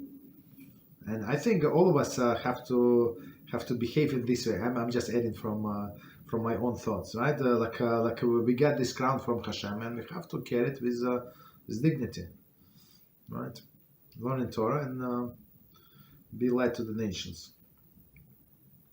The scholars watched the pillar of the fire descended, and Rabbi Yossi remained there until the fire had departed.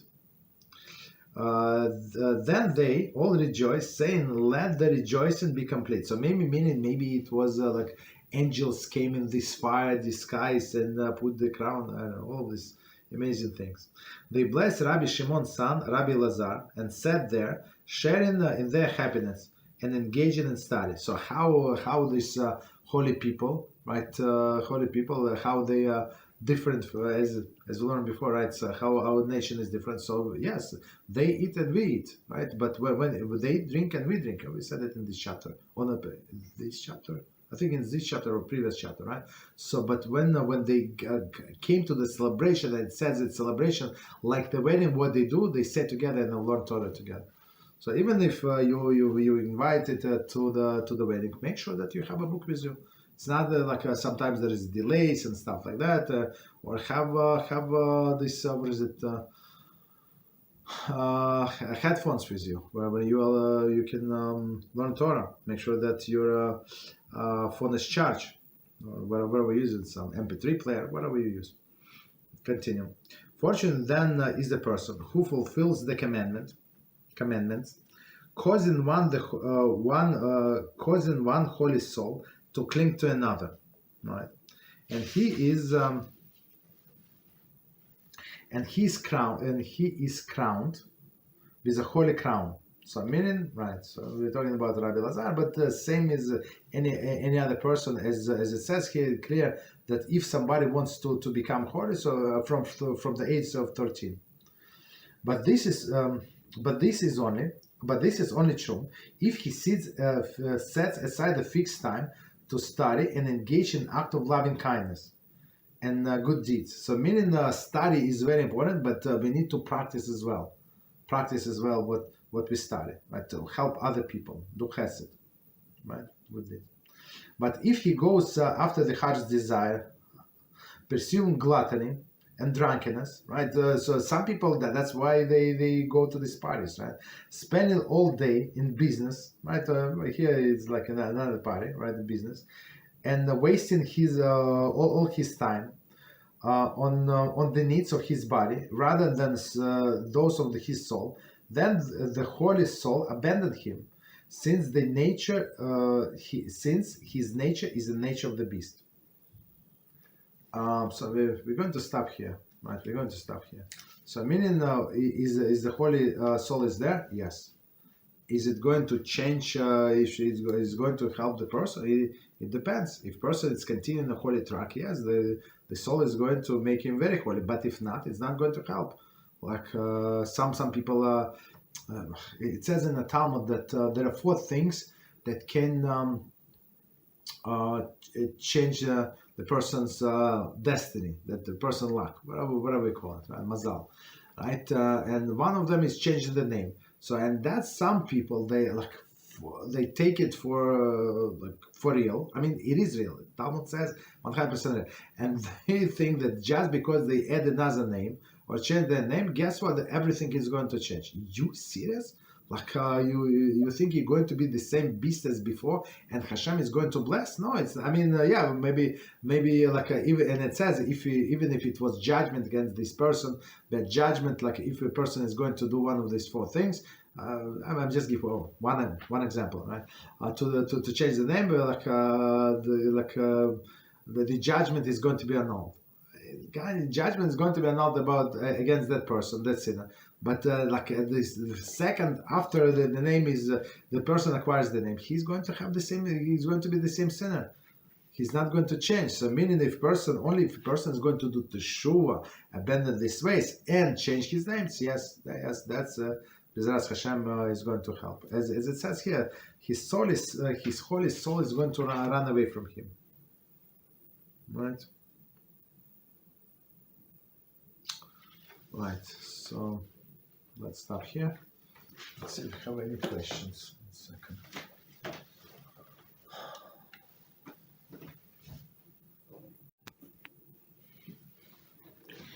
Okay, so we continue with questions. So first question, I think it's it's from today. Rabbi, is there any specific way to hold and bless the matzah just as there's a Shabbos with the 12 breads?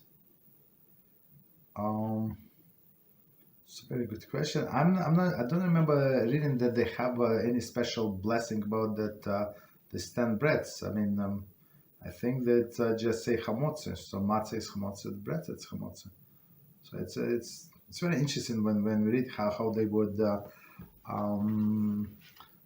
they would display the old bread, right? And according to one opinion, they actually would take a table, not the golden table that was the original one, that they would put a marble table, and I think they would carry it's heavy. Carry next to the people so that people can see, maybe even touch. I don't remember exactly. So how fresh is this the bread? So and right, and after that they would it's after replacing. So it says that all of these breads, these 12 breads, lechem chapanim, must be continued before HaShem. Right. So what is continue? You need to replace it. And they replace it on Shabbos. It's very interesting. Not on Friday, on Shabbos, and it was warm bread, right? And they would slide one coin would take out from one side, and another would like put it in from another side. So it continue. It's going to have 12 breads, and then they would display all of the old breads, and people would see they're still warm, right? And then they distribute these 12 breads among all of the kohanim. So meaning, I think what is the minimum amount that a person would get? I think like there were many kohanim, especially on Shabbos. On Shabbos there was a changing of the shifts, so that the people from a previous week shift, I think that's when they switched. Even with the changing of the breads. Right, so meaning it's double shift. Like this double shift would eat the old bread. Okay. So people would get like tiny piece this bread. Okay, so continue with the next question. When the animal / object fulfill its purpose, for example, tree are being made into a house, does the object / animal know that it fulfill the purpose? It's a very good question. But I'm going to read it again. When an animal / object fulfill its purpose, for example, tree being made in the house, does the object, the animal, know that fulfill its purpose?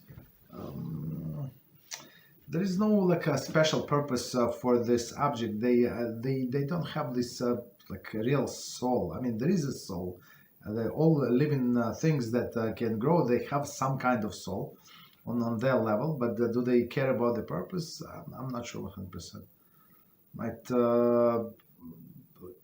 If there is a soul of the person inside of this piece of wood or something, or piece of stone, yes, that's maybe different. But if it's there was no human soul inside of this piece of wood, there is no. We don't care about it too much. Right. Same is like animals, right? Oh, okay, yeah, they're animal. So animal, if they fulfill their purpose, okay, so their purpose to serve people, not people serve the animals, right? All the people, pet lovers and stuff like that, right? We're not here to serve them. So meaning, if something like is in our way of a dangerous animal, we must kill it. We're not allowed to keep the dangerous animal. There is a special Halachah in Shulchan Aruch. Right, it's like big dogs or something. Like it's going to scare scare a woman and she's going to miscarry. So that's we're not allowed to keep it in the house. So if you have some kind of business and you you have a garden and it has a fence and you want to your dogs to run around, that's a different story, right? To protect your garden, but otherwise it's not allowed. So sometimes when I go to shul, there is I don't know what type of dogs, but so much is so strong. And this owner hold them with all of his power, and huge dog. So you try to stay away from these dogs.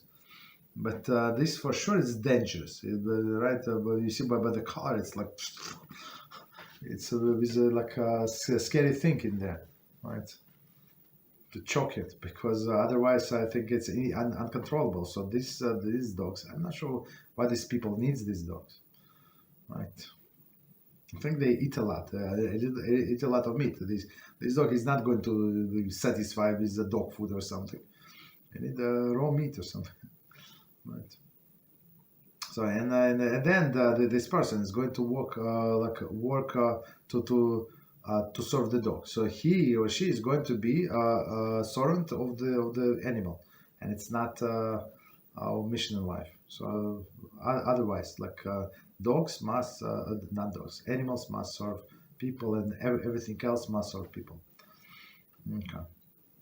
So next question. Good enough general question. Since kohanim have a higher status than Israel, right? Israelites, if they sin, are they more responsible than Israel? Assuming both similar knowledge in similar situations? At least it's very good question. So again, the question: since the kohanim have a higher status than Israel, so maybe today is not such a big difference. Just one second. Okay, so maybe today not such a big difference, but one difference is for sure. For example, if daughter of the coin would commit adultery, so she's going to be burned. Burn meaning, as we explained before, through the lead, right? So they would melt the lead and make her drink, right? So meaning it's very different from if a regular woman is going to commit adultery, right? Why? Because she shamed the house of the kohanim. But otherwise, is kohanim a higher status of Israel? If they sin, are they more responsible than Israel? I mean, if it's exactly the same sins, I don't think they're more responsible. But for kohanim, fortunately, I mean, since they were serving the Beis Hamikdash, they say the Beis Hamikdash, there are many more chances for them basically to die. Very simple, right? So if I'm Israelite, I just stand behind the line, and that's it. I'm safe. Right, but these kohanim, they would go and perform services, and if they perform something wrong, or they would not have all of the garments on, or it was like a wrong garment, or they go into wrong section of the Beis Hamikdash, they would get a death penalty. So, or they eat wrong thing, they like tamei, like all these things. Right, there is more chances for them to sin than for a regular Jew. That's for sure. Right, the more responsibility, the more chances to not to fulfill their purpose. But for the same sins, the only difference that I'm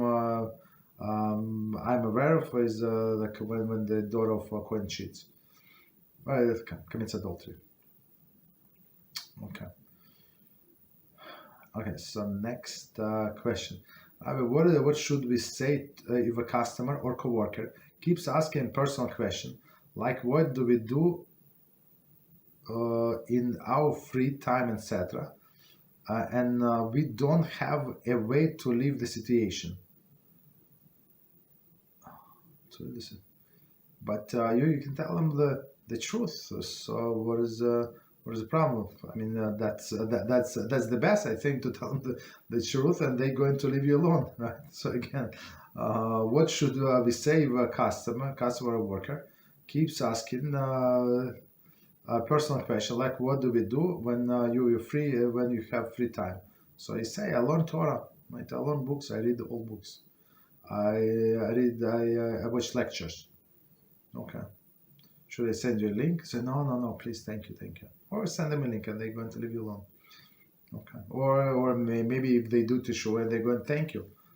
So, but at least when you show that there is we have different interests. So, for example, non-Jew, they're not interested in anything. They're interested in playing golf or something, right? Or in their fishing. There is no problem. Let them go fish and enjoy, right? So, meaning if you show that there is nothing in common, there is nothing in common. So some people, I remember, they were trying in my office, and not even the guy tried to do a small talk. So there was a show that he says, "Oh no, you don't have a TV." Okay. But what do you think about this guy? I say, I apologize. I don't know what you're talking about. But you never heard this guy? I say, I apologize. I don't know what you're talking about. So that's okay. No. Thank you. You're good. Okay, that's it.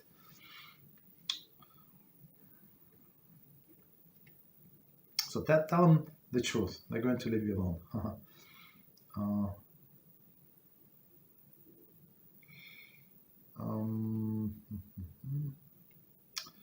Just one second. So the next question is, Rabbi, why Miriam punished? Was Miriam punished? If it seems like lashon hara was for tailors.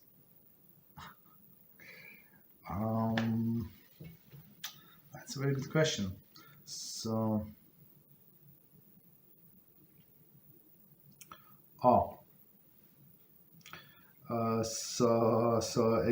again, why Miriam was punished if her lashon hara was for tailors? So the thing was, again, remind us the story. The story was that when Yeshua, I think it was Yeshua. Was it Yeshua? Was it one son of Moshe? Somehow I think it's Yeshua, but it could be one son of the Moshe. I don't exactly remember. So it says that he heard that he went to the camp of Israelites, and he heard that Eldad and Medad, they were prophesying. So and they it was Yeshua. So they were prophesying that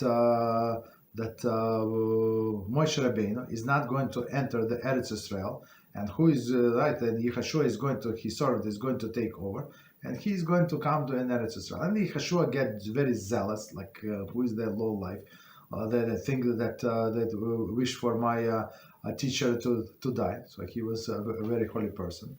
Right, and he went and he ran to the camp and said to Moshe Rabbeinu, he said, "My master, these people prophesied, like kill him, like who are they to preach about your death, like let them not be basically." And Moshe Rabbeinu said, let everybody, all Israel to be prophets. What do I care? Do I lose anything? Let them be prophets. Let them be close to HaShem. And then this wife of the of Moshe, Tzipporah, right? Tzipporah, her name. So she heard, and she said she was staying there by the well or something. She said to maybe she said to Miriam. I think she said to Miriam, so her sister-in-law, right? So she said, "Oh, poor women." She said, "Why poor women? What happened?"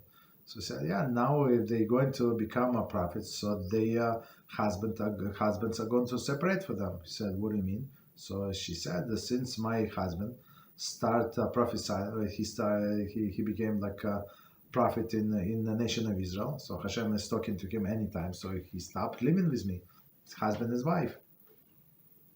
Right? So poor women. Of course, you're very proud for your husband, but you're still a woman, and right, you need a husband.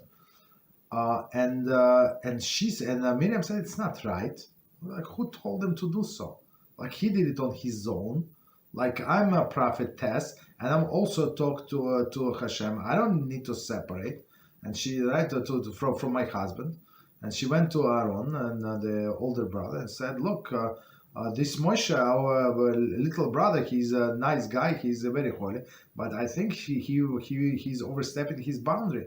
Like, and now his wife is suffering, and it's not right. Go tell him, go talk, guy to guy conversation, and let him stop. So on one hand, so what the question is, was it for a lot of Ellis, was for constructive person, 100%. Right, because out of all the people, most likely, most proper, it was not for her to rebuke him about his intimate life, but his older brother, whom he loved and respect, to rebuke Moshe. So, which is absolutely correct. So it is for a scientific purpose, but she was punished for. She was like she said that we're on the same level, so, right? I'm on the same level of prophecy as Moshe Rabbeinu, right? And HaShem said, "Oh, that's what you think. You're on the same prophecy. You put yourself on the same level as your brother. You're not.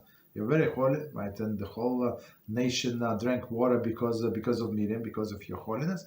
But guess what? You don't speak bad about my my prophet, like he exaggerate things. No, he did not exaggerate. HaShem did not tell him, but he understood in his holy vision that it's proper thing to do, to separate. So meaning he would be always pure, and he would talk to HaShem as on without any warning, basically. And then it says that HaShem appeared. So, oh yeah, he said, all three of you come to the tent of the meeting. And now she was impure, and Aaron, I think, also was impure, and they had to go. So now they were very uncomfortable. Yeah, they were getting the prophecy, but not as often as Moshe Rabbeinu. So now they got a point. So they say, Moshe, come back, and you two stand there because you're impure. So they got the point, and Miriam was punished because of that. So that part of lashon hara, what she said, what she was complaining to Aaron, their brother, it was legit. There is no problem. But what she said that Moshe Rabbeinu, like who do you think he is, that he has to separate from his wife? So that was a little overstepping the boundary. So and another student of ours also just recently overstepped a little the boundaries. So goes to archive until later notice. Hopefully do to sure. You understand? So that's not like HaShem chose Moshe Rabbeinu to be the leader, so he's the leader. So we respect him, right? So you don't speak about so she like and the outsiders say like who was punished? The Holy of Holies, so the Miriam, right? And she loved him, Moshe, her little brother. She was ready to sacrifice her life when she followed this Aaron, when she when his mother put him in this little Aaron, and he was in the Nile River. So I have no doubt if needed, she would jump into the river, swim, and try to save him. Even the crocodiles and I don't know, the anacondas and all of these snakes in there. I mean, right? She risked her life she would risk her life to save her brother. You understand? But it was a little overstepping the boundary, right? So that's why she was punished. Okay.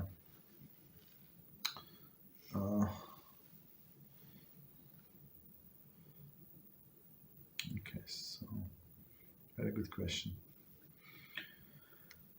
Okay, so next question. Rabbi Avigdor Miller Zatzal says, in the name of Mislas Yesharim, that literally everything in the world is a test, right? Why then do we ask in the morning blessing, HaShem save us from Nisayon? Is it simply asking for Siyata Dishmaya? Okay, so let's see. So one second. Okay. So again, Rabbi Avigdor Miller Zatzal says in the name of Mislas Yesharim that literally everything in this world is a test. So meaning a test for us, right? And we need to be tested. Like every day we need to be tested in order to go to the next level. We have to be tested. Like go in check in school, everywhere in life.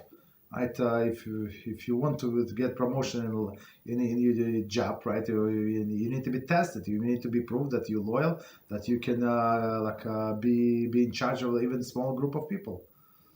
You understand? So I remember in my group, I had a small group, but in order to be the manager, there were only a few managers. One, like my original manager, we started a group with him. He was a manager, and I was the only employee of that manager. And right, but he worked so hard to be a manager. So meaning, and then it was another guy, and he was a manager, and meaning they had to pass all of the tests in order to get a manager. So right, so to be a manager. So in some sense, it's here in our life. So every time HaShem gives us opportunity, test. What are you going to do? You have alarm 4:30. 4:35 a.m. Are you going to get up and pray the whole prayers as the way it's supposed to be? Or you snooze it 17 times and get up and say Shema Israel and go to work. So what are you going to do? Is it test how like maybe maybe there are people in the world maybe there's no problem for them to get up at 4:30 or 4:45 a.m. There is no problem. Maybe they went to bed at 7 something, but when you go to bed at midnight and you have to get up at 4:35 4:45, it's a big test. How often? Every day. You understand? But every day when we overcome our nisayon is a test, right? So you get rewarded. So and you get rewarded and you build up your house. You're dwelling in Olam Haba. It's very interesting how Mislas Hashirim, I don't remember what chapter was it, but somewhere in the beginning, maybe 5th or 6th chapter, how he was discussing like a different like a tents or a castles where like when a person is going to get an Olam Haba, and he discussed in the details because there's some people they're jealous with others. So in this jealousy can be channeled in a positive direction. It's beautiful, Mr. Asashrim. I'm not sure what his sources. Maybe he got it from a Talmud. I don't remember, but I learned from him. So he said that there are some people jealous. There is some concept in the market that missing out. Right. So last 12 hours, last 48 hours, last 3 hours. So if you're going to buy now, you're going to get 50% off. Not you like you lost forever. Like they pressure, and this actually works. This actually works in marketing and everywhere, right? So meaning one of the things that how you can encourage people to serve Hashem. Say, look, this person, he did a little. You remember this your classmate Moshe? Yeah, I remember. He was not the sharpest tool in a shah. Yeah, he was in a shah, but now look, this Moshe, he leads Daf Yomi, he learns every day, this and that. His kids, this and that. So I also have kids. I also sometimes read the film. No, but he's dedicated and he learns Halachah and he teaches, and now he's going to get a big mention in Olam Haba. And now, a big mention. I also want to get mentioned. So now, until he heard about Moshe, that Moshe is going to get rewarded richly. So this guy did not care. Now he cares very much, and he wants he does not want to miss out. So of course I give you the summary, but the Mislat Shrim describes it beautifully. And these things is actually working out very nice, right? And so meaning, but in order to get there, you have to overcome the obstacles. And our sages say, the bigger the obstacles, the bigger is the reward. So if you have like all of your bills paid, everything, you have your father very rich, give you like I don't know $10,000 a month, like spending expenses, everything is paid, like and you see the Lerner Torah. Okay, are you going to get reward for 100%? But compared to other person who does not know, it's today's 27th of the month. I have exactly 17% like of my rent. I don't know how I'm going to get it. I still pray to HaShem. I applied to 17 jobs, but that's what I have at this point. So and this person continue learn Torah, continue to perform. So of course, if this learning of the Torah is so precious to HaShem, it's so precious. So this person reward is not comparable to the first person, but everything is convenient and paid for, right? So, right, that's the first part of the question, and right, and we by ourselves cannot overcome any any obstacles, right? Any obstacles, we need to understand, we exactly zero.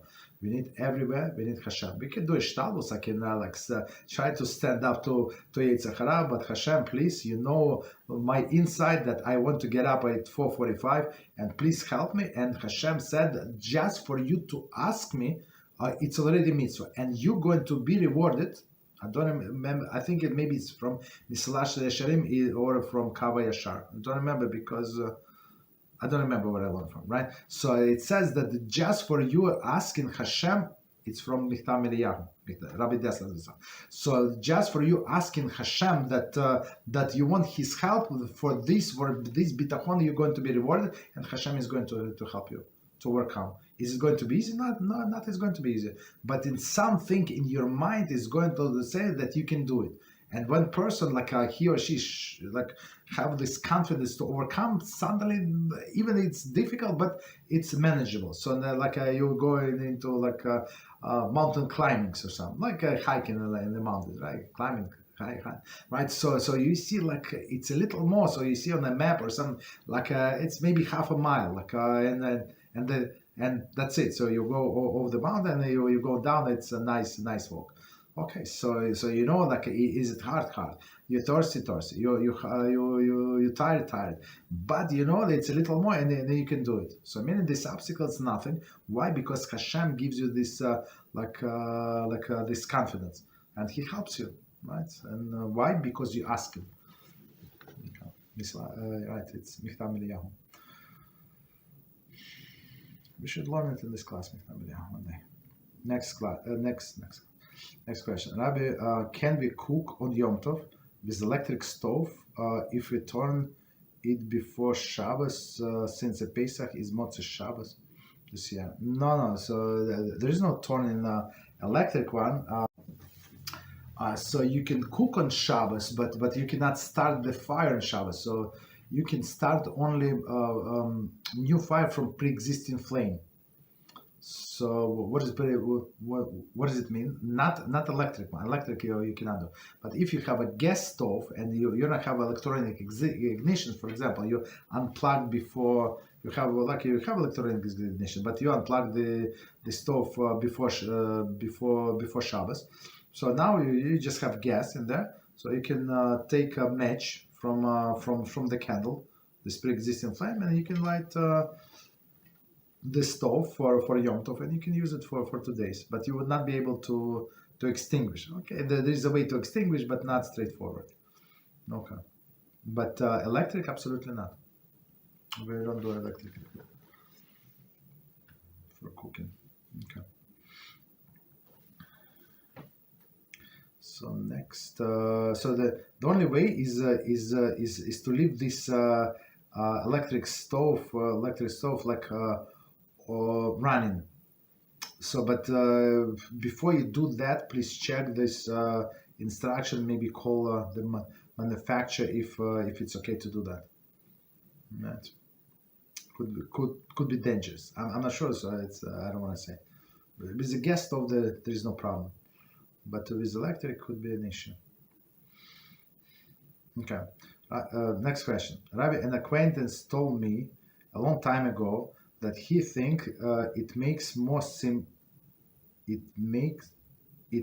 more simple to have either only meat or dairy dishes and eat the other only on disposable dishes or outside. What does Rabbi think of this particularity for someone who eats mostly one or the other? Okay, so that's a very good question. So actually, guess what? That's what we do on Pesach. I mean, from my family, we don't have for Pesach daily dishes. So we eat from disposable. We don't need a lot. So okay, so disposable, it's cheaper solution basically. There's no problem. Or for example, if a person eats, but again, still you need to cook. You need pots, and you need frying pans. So I'm not sure how much a person save if they do disposable. I mean, if person buys from cooked food, that's a different story. or for example, if they do for dairy, right? Dairy, I don't know, like a person buys yogurt, so I can use the disposable plastic spoon, or they buy cheese, right? If you pre-cut cheese, no problem, you have disposable plate. So with dairy, I think there is no problem. But if you want an omelet with cheese, so what are you going to do? So I mean, you can survive with that. There is no problem. Or you can have eggs like on fried eggs on what is it on part of frying pan. Put it in a plate, and you can put a shredded cheese. There is no problem, right? You can do like that. So technically, I would say right. There is no problem. There is no problem to have only meat, right? Only meat dishes, and part of dishes, of course, and dairy do separate. Or some people don't eat meat, or almost don't eat meat, so they do the opposite then. Okay, but if person is planning to cook, well, it does not make sense like not to have dishes. Like anyway, you would need to wash this pots and pans somewhere. So like what exactly you saving? You're saving two plates, 2-3 plates, like in one cup, like three spoons, like one knife. Does not make sense. So if you're not going to cook, I understand. But if you're going to cook, it does not make sense to me. Okay, and yes, if it's a single person, yeah, there is no problem. But if you have kids, so right, you need everything. They like to eat meat. They like to do dairy and then meat and right. So you need everything. But for a single person, just pick whatever you want, and technically there is no problem. Especially if a person have one sink, that's for sure a solution. Okay. So just one second, I'm gonna review this question again. So quickly, so told me a long time ago that he thinks that it makes makes it more simple to have either only meat or dairy dishes and eat. Okay, this is possible. There's no problem, right? No problem. But when people get married, and for example, for a guy there is no problem with the lady, like a woman like this and that, and she likes another nice place, not plates. So you need to get readjusted. But until then, yeah, yes, no problem. So next one. So we had a friend long time ago. He passed. Our dear friend. Let's also learn his like in his married. His name was Reuven Sholom ben Abraham, right? Reuven Sholom ben Abraham. That's all. So he is actually he was a single person, and he did not have meat in the house, right? But he designated what? He designated a grill. Like he lived in a private house. He rented like walk-in apartment, and he on the backyard he had a grill. So whatever he needed to do, like hamburgers or like a chicken, whatever he would do it on the grill. Okay, so that was his solution. Okay, no problem.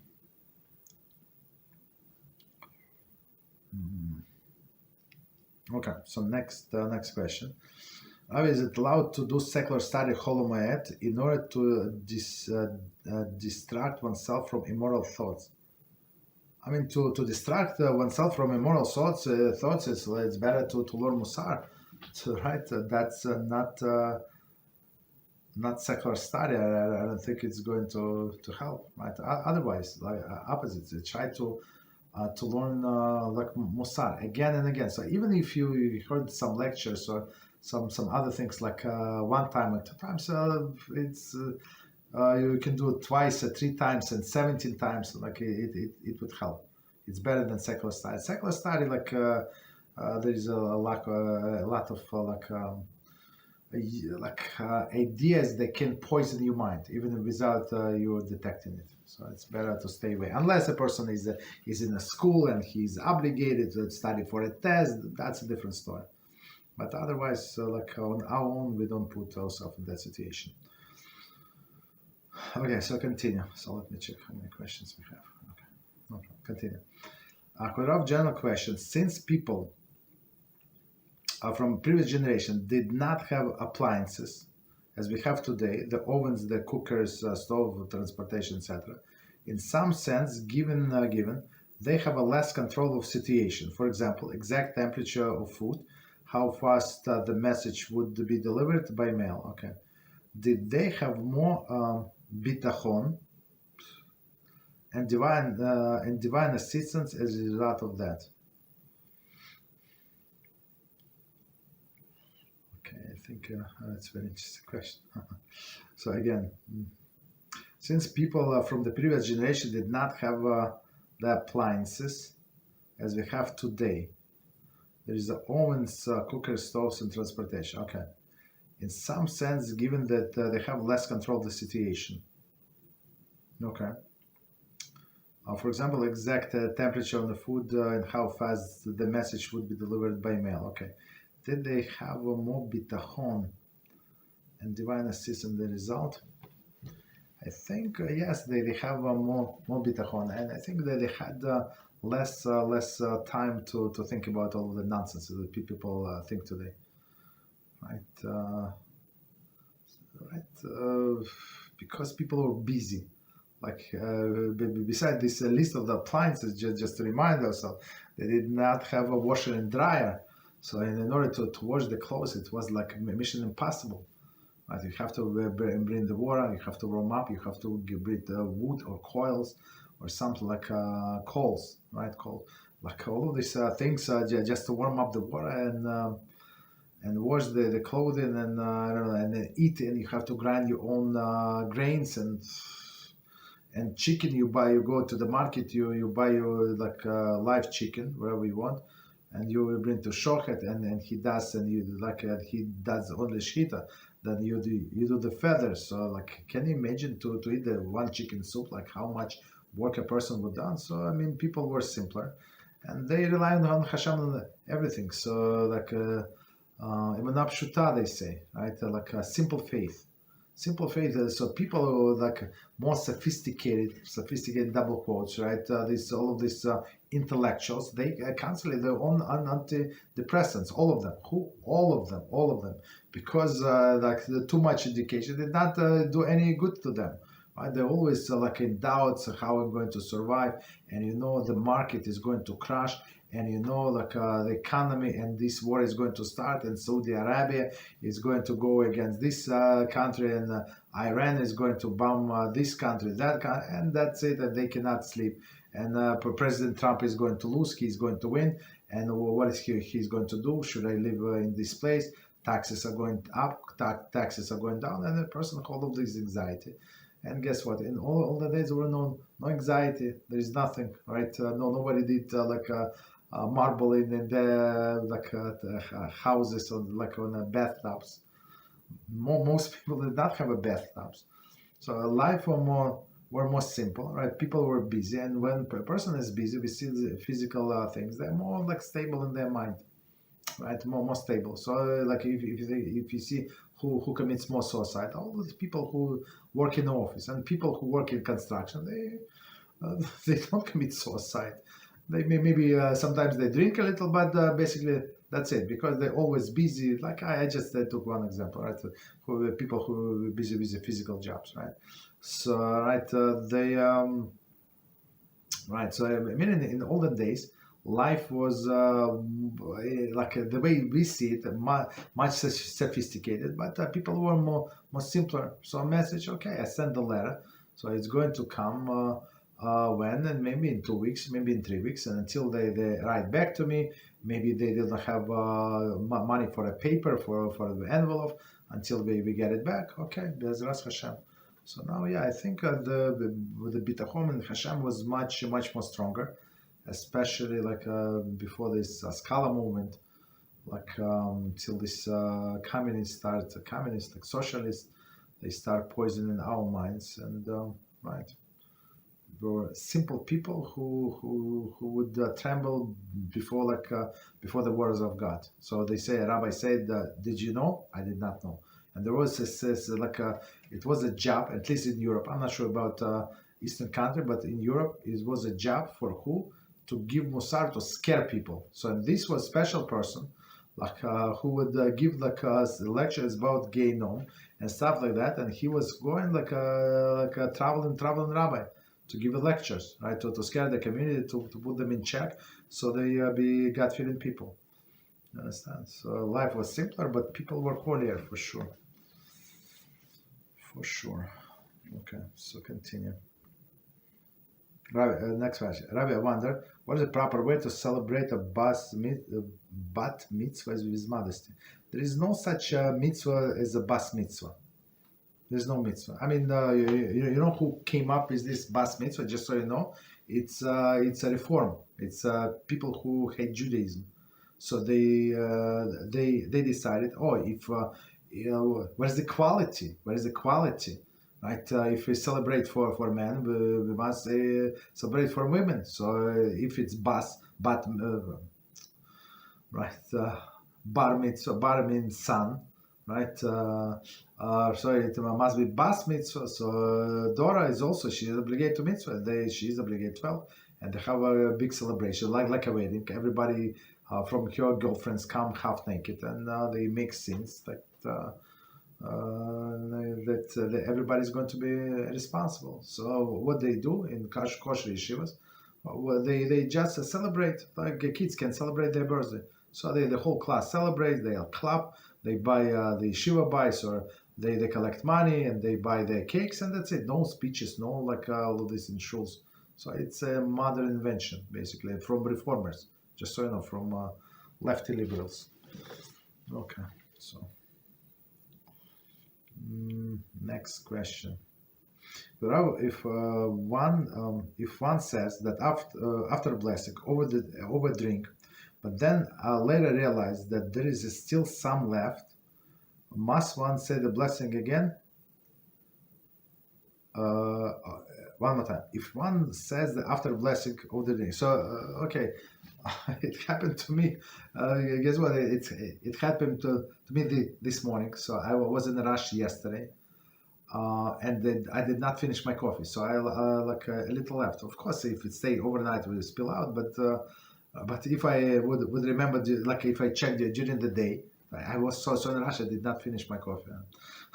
Right. So, but if I would remember during the day, like even 3 seconds late, so I finished this. What is it? Blessing. After blessing, I say, little left. What a waste. So if I want to drink, I must say another like.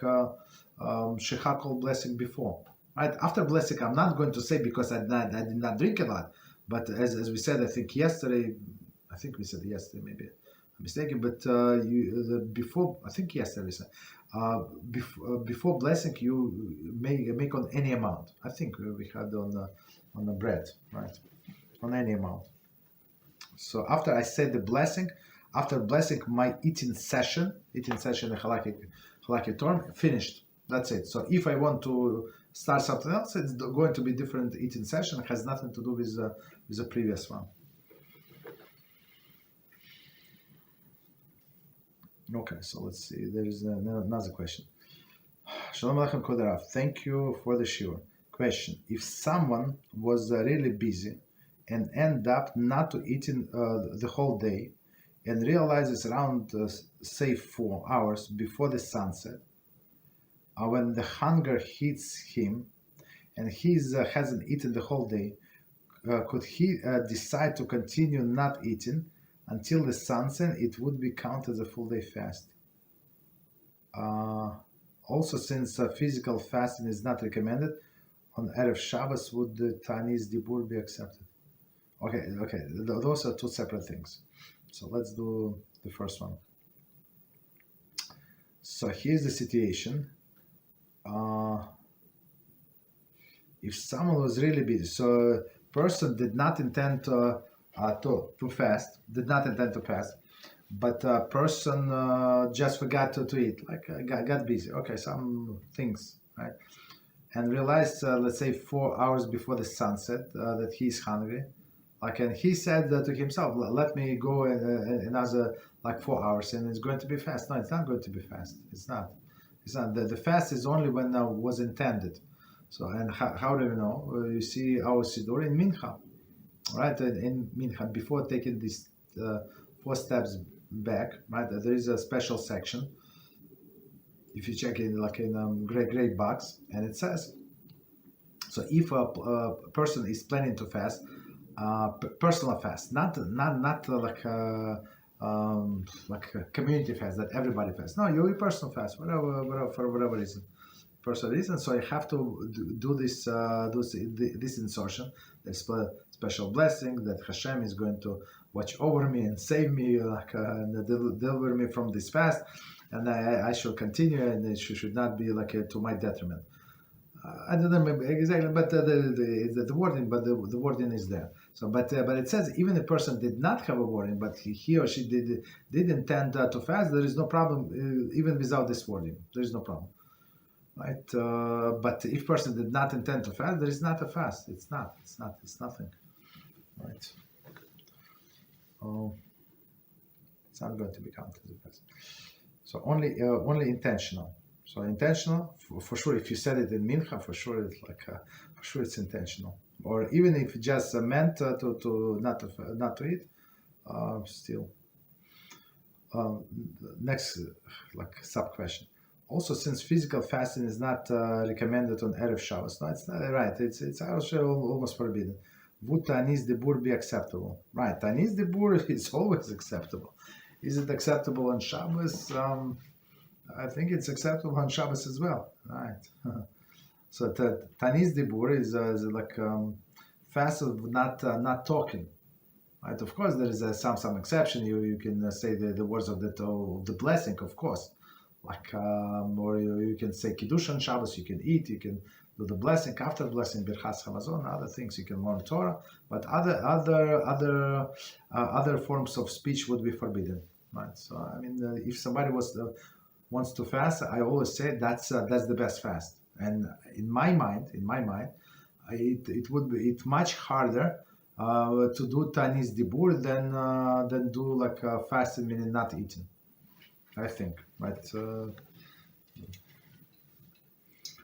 Okay. So next question. Next question. I will mention it is proper to avoid secular study in general, right? What about in a restroom or hishtadlus to learn a skill? Right. So I mean, okay. So secular study, what they're going to bring you. So if you're doing some research, you need to buy yourself, I don't know, a new stove, and you want to see what is better, what other people say, is it better, because I'm buying stoves and only once every 25 years. Yeah, you can spend time, check whatever stove is good, better for you on Shabbos. But other things like what about the stars, about the politics, about finance, who needs this garbage, right? Right, it's not going to basically if the things is not going to get us closer to HaShem, so we do not need it. So if you have we have a YouTube channel, so if some techniques how to promote the channel, yeah, maybe I would be able to start. But otherwise, well, what is it for? But in my mind, it's my personal thing that I always imagine. So you come to the great court, and with all of you things that you think it's very important that people say it's also Torah. And this judge is looking at you scary looking, and he was going to throw everything, all of your secular study, all of these things that you fed like a homeless cat, all of this to the garbage, everything. And you're going to be left with a little tehillim, with a little learning like that. That's it. Not a little, hopefully not a little, but majority of the things that the person did is going to be go to the garbage. So why would you need that? Understand? So it's waste of time, and plus it takes in my mind, that's the way I see it. It takes mental resources. So meaning what? So a person is going to think about it. So even this simple thing, and you enjoy how the scientist said this thing about the cow and how it reproduces. I don't know, all these cool things about the milk, and I don't know how they make cheese, not kosher, wine, whatever, these things. And then it's going to be in your mind. And guess what? It's going to interfere with the study of the Torah. So like, but if so, I always say to everybody, I have only one advice. So if you only learn the Torah and the Torah related things, so when next time somebody asks you a question, it's going to be pure from the Torah perspective. Why? Because you don't have any other input. The zero, like this other input is exactly zero. I have only Torah input. So whatever I said, maybe I don't remember what book was it, but for sure I learned it in the Torah. Right. So, but if somebody needs for a skill, he wants to be, I don't know, like a computer engineer, I don't know, whatever, like install cables, install antennas, or whatever the thing is, be a plumber. There is no problem. You can learn it, right? But again, like don't overdo it, because some people try like to improve themselves too much, right? So whatever is needed to pass the exam, to get to accepted to the technical school, or like to a job, the minimum skill. Okay, that's what you do. Right. It's going to be a status. Okay, so next question. How does one rebuke a goy without chas v'shalom making a chillul HaShem? Again, the question: how one does rebuke a goy without chas v'shalom making him. So the thing is it's very simple. When we don't rebuke the goyim, like let them rebuke themselves. You understand? It's not proper. So first of all, one gender should not rebuke another. So because the guy, for example, a girl started rebuking the guy would not understand it properly. He thinks that he would think that she's flirting with him. That's the mind of the guys, right? So first thing. So second thing, if it's a girl and she dresses like a cow, right, or like a cat, walks like naked, like in some sense, like, and there is no shame, and her neighbor is walking like a shame. Don't look at her. That's it, right? So it's not. It's going to be most likely like Chillul HaShem, because we're not responsible for them. And even though it says that Jews must be light of the nation, light. Meaning light, like a light post, right? It is here. So if somebody wants to come to the light, come, right? They come, we're going to, but we don't go to preach to non-Jews. So we have a very good experience, being killed, being thrown in the dungeons, being tortured in this basement of the churches, being cut in pieces. We have a good experience. So we don't tell them what to do with yoshka, with the garbage. Okay, let them enjoy. Understand? So that's our approach. But if they come and they ask us a question, we can help. I have many Jews reach out to me, right? If we can consult them, and if something that is going to listen, of course, I spend my time if I have it. Usually I don't, but I still do try to help them. Okay, so that's the thing. But I would not go to the to this Christian channel and say, you idol worshippers, you this low life, like how could you, like to my neighbors, I'm not going to go. Right? So we're responsible for Jewish nation, not for other people. Continue. Next question. Summer is around the corner, and there are fruits everywhere already. Okay, and technically, my techniques on how to avoid seeing anything by mistakes. Oh, any techniques? Yeah, I mean, I think we discussed techniques before. So basically, the first techniques not to be there. So if you know like that everybody goes out on Sunday like in the afternoon, so don't go out on Sunday afternoon. When are you going to shop? So find this store that is open, I don't know, 7:30 in the morning on Monday. Everybody goes to work. Everybody's sleeping. So you go, you shop at 7:30 in the morning on Monday. That's it. All of the produce is there. Everything is nice and fresh, and that's it. All right. Don't be there. So if you can take a different route, take different route. Right. Not to see the billboards. So if you're driving, for example, in a bus, so if you're in a bus or in a subway or something, so try to take the position that you like sideways. So if you can stand with the back, meaning it's like somewhere like maybe in the end of the car where nobody wants to go. So like and Make sure don't listen to your earphones. Read the book. So cover yourself with the book. That's it. So cover read the words, because if you just listen, your eyes are wandering. So that's the problem. That's the problem. So right, then try to avoid them. Try to avoid eye contact. Look at the floor. Look at the sky. Look at the buildings. Look at different things. So if you can go around, like maybe sometimes it takes another block or two. So go around. Don't go in a main shopping street like on Sunday. So like in a rush hour. Don't do that. So and I think. And if somebody saw something I accidentally, there is no problem. So first, second does not count, is it right? Because it was accident. But second person, the second is like should not be. So you glance and you turn away. Right. So right. That's the thing. It's not so hard.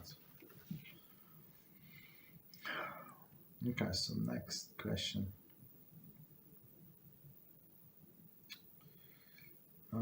Proper with secular study. Okay, so continuation on this question about secular study. I will just to clarify, if the first part is it okay to learn languages in a restroom in order to distract from the Torah thoughts and the immoral thoughts? Languages. You can learn languages in the restroom. You can learn even I think Jewish history in the restroom, right? There is some like Jewish history, like in general. There is no Torah there. Okay, I think these things can be learned in the restroom. Okay, so right, so it's not exactly Torah, but like about some communities or something like that, right? So I was in somebody's house yesterday, and then I saw that they bought a book, right, about community in the Western Eastern Europe region. So I'm not sure what language this book, maybe Hungarian. I don't need Hungarian, but I got it. Like some words you understand because they're the same. Okay. No problem. So this kind of books you can read in the rest. Of course, there is if the pictures of rabbis, you should not. But right. Continue.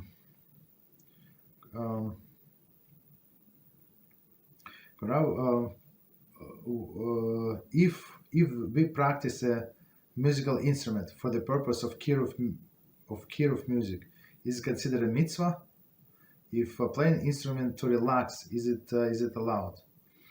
Okay. So actually, when I started reading, I was expecting something else. So actually, I'm going to answer this question in a minute. So the time is coming up when we're going to start counting Sphira, right? And we count Sphira like from the second day of Pesach, from second night of Pesach. So technically, like the music is not allowed. So we don't take haircuts for 33 days, right? For 33 days, and we don't listen to the music. But some say, yeah. So even though this Holomayat is good, like it's part of this 33 days, but I would say it's allowed to listen to the music because it's for the enjoyment of the holiday. But on that during these 33 days.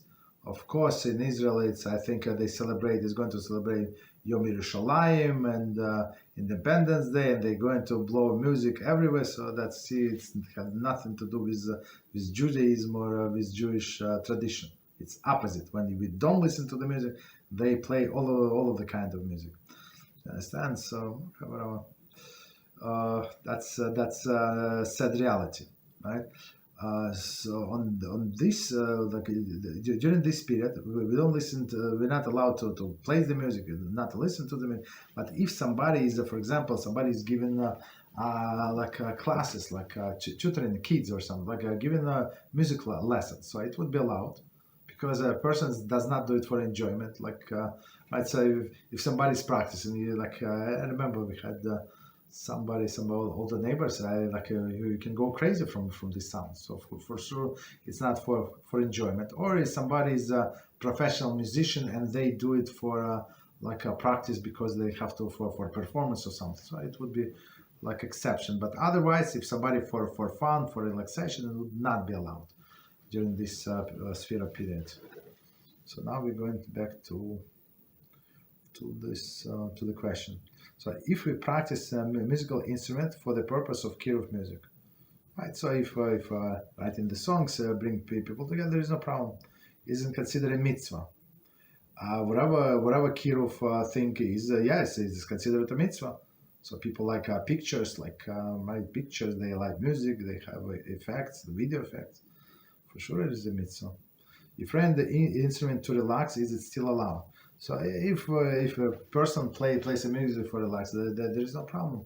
There's no problem whatsoever. I mean, music is actually some things that can elevate a person a lot, and right, it's like that's why in all of them when we had the sacrifices in the Beis Hamikdash, there were no prayers. In Beis Hamikdash, nobody prayed. So there were people who were standing and watching the sacrifice, or like how this kohanim were moving, and the Levites were standing on this special place, designated place, and they would sing the songs. They would sing the songs, and it was like some elevated, holy melody, holy tune that your neshama would fly up high, and from this melody and from seeing what is done to this animal, a person will do teshuvah. Okay, supposed to. Okay. Music is some people are very attached to the music, and again, if a person feels that their soul needs the music, there is no problem. Like plays the music. So the only problem is the music, they say lyrics something inappropriate. But if a person plays any instrument, there is no problem. Right. So I was actually debating should I send to this group some composition that I like very much. I listen. I don't know how many times I listen, but I listen many times. Maybe I will. BeEzrat HaShem. Maybe I will. It's like a chorus, like guys, Hasidic guys, like an amazing song. Like at least for me, I get in the boost every time I listen to it. I get in my soul flies. BeEzrat HaShem. Okay. If you play music mandatory schoolwork, it is permitted during the course of the moment. Yeah, I think that would be permitted because it's not for enjoyment. So, and if it cannot be postponed, you can do exactly because you're forced. But if it's possible to postpone it, for example, if exam is going to be later on, so if you can, basically whatever you do, don't enjoy it. Just do what because you do it, because you must do it. That's the bottom line. Okay, so I think we finished with all of the questions. HaShem. So, all right. So, thank you very much for learning with us. So, most likely, so I'll check my schedule. They usually send at midnight, around midnight. So maybe I'll ask to start 5 minutes later. Again, that's because it's a schedule of our prayers. And otherwise, I want to wish everybody good Shabbos. We learn a lot, a lot of holy books, right? Holy and more holy, and we try to explain and try to. The most important, I think, that we have to try to adapt just a little bit from all of these holy books, a little bit. So whatever we do, do more than you did before that, right? And BeEzrat HaShem. Let's learn again next week. And still, as I said, I'm trying to look at the different. Way of communication, not this WhatsApp. I understand it's not stable. Okay, I understand. But just give me some time. I'm very busy. All right, BeEzrat HaShem. So thank you and good night.